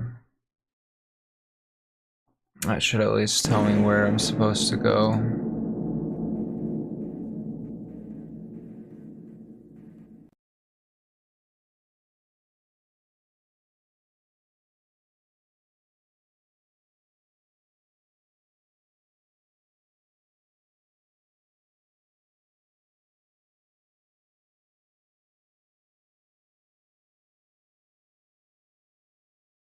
Oh, an undone request code. Wait, what was the number? 1103.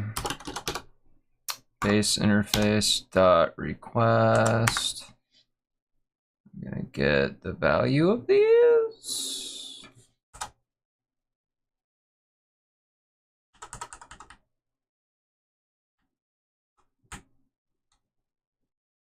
Well, that sure ain't fucking helpful.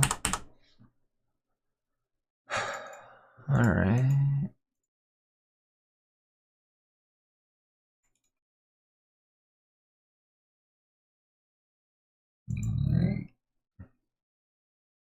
Alright, it's 11. It was 1103, so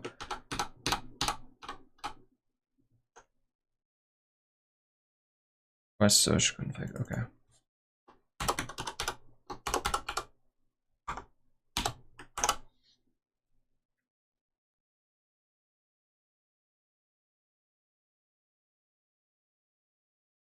Christmas Cham. Oh.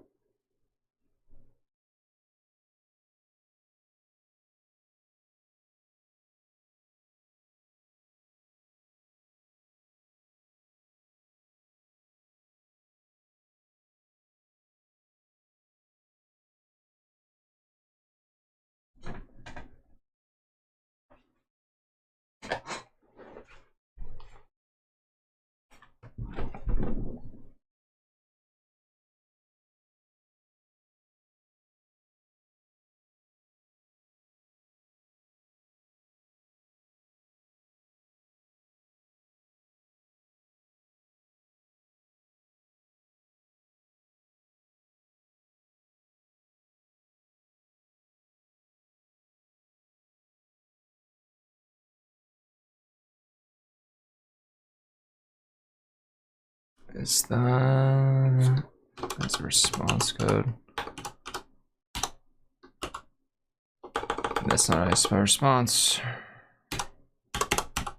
Response dot code 200. It has gotten very late.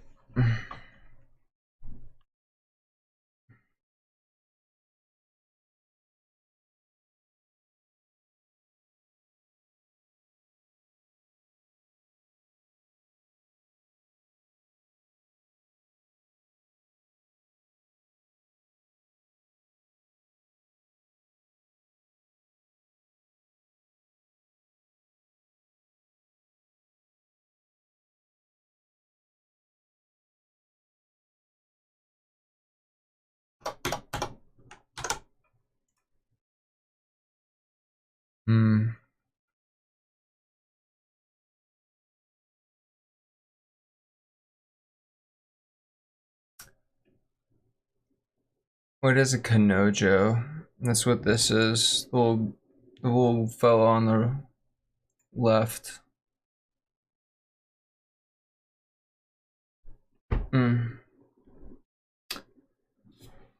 Yeah, it's pretty late, and I've been going for like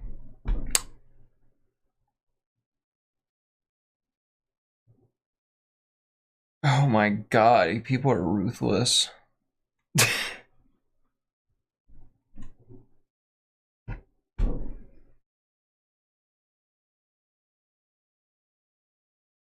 Alright, well, I think it's probably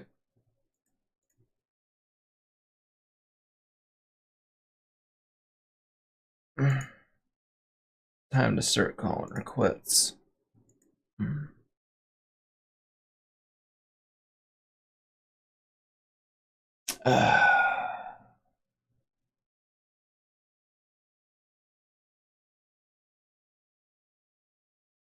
It has been fun,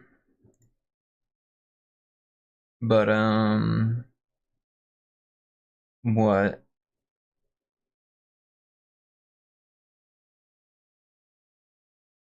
Yes, their name is Argan Oil.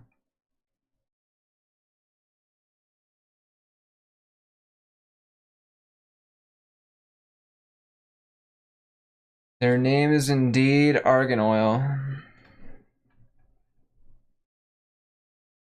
But thank you everybody for coming. It is. You can thank Goujitchi for it. I'm glad you all had fun. I'm happy that you had a good time. Hopefully later this week I'll stream some more, and probably this, since I need to get this out of like the functionality of this thing out of my head before I forget it all, you know? All right. Thank you all for coming, everybody. Have a good night. Bye-bye.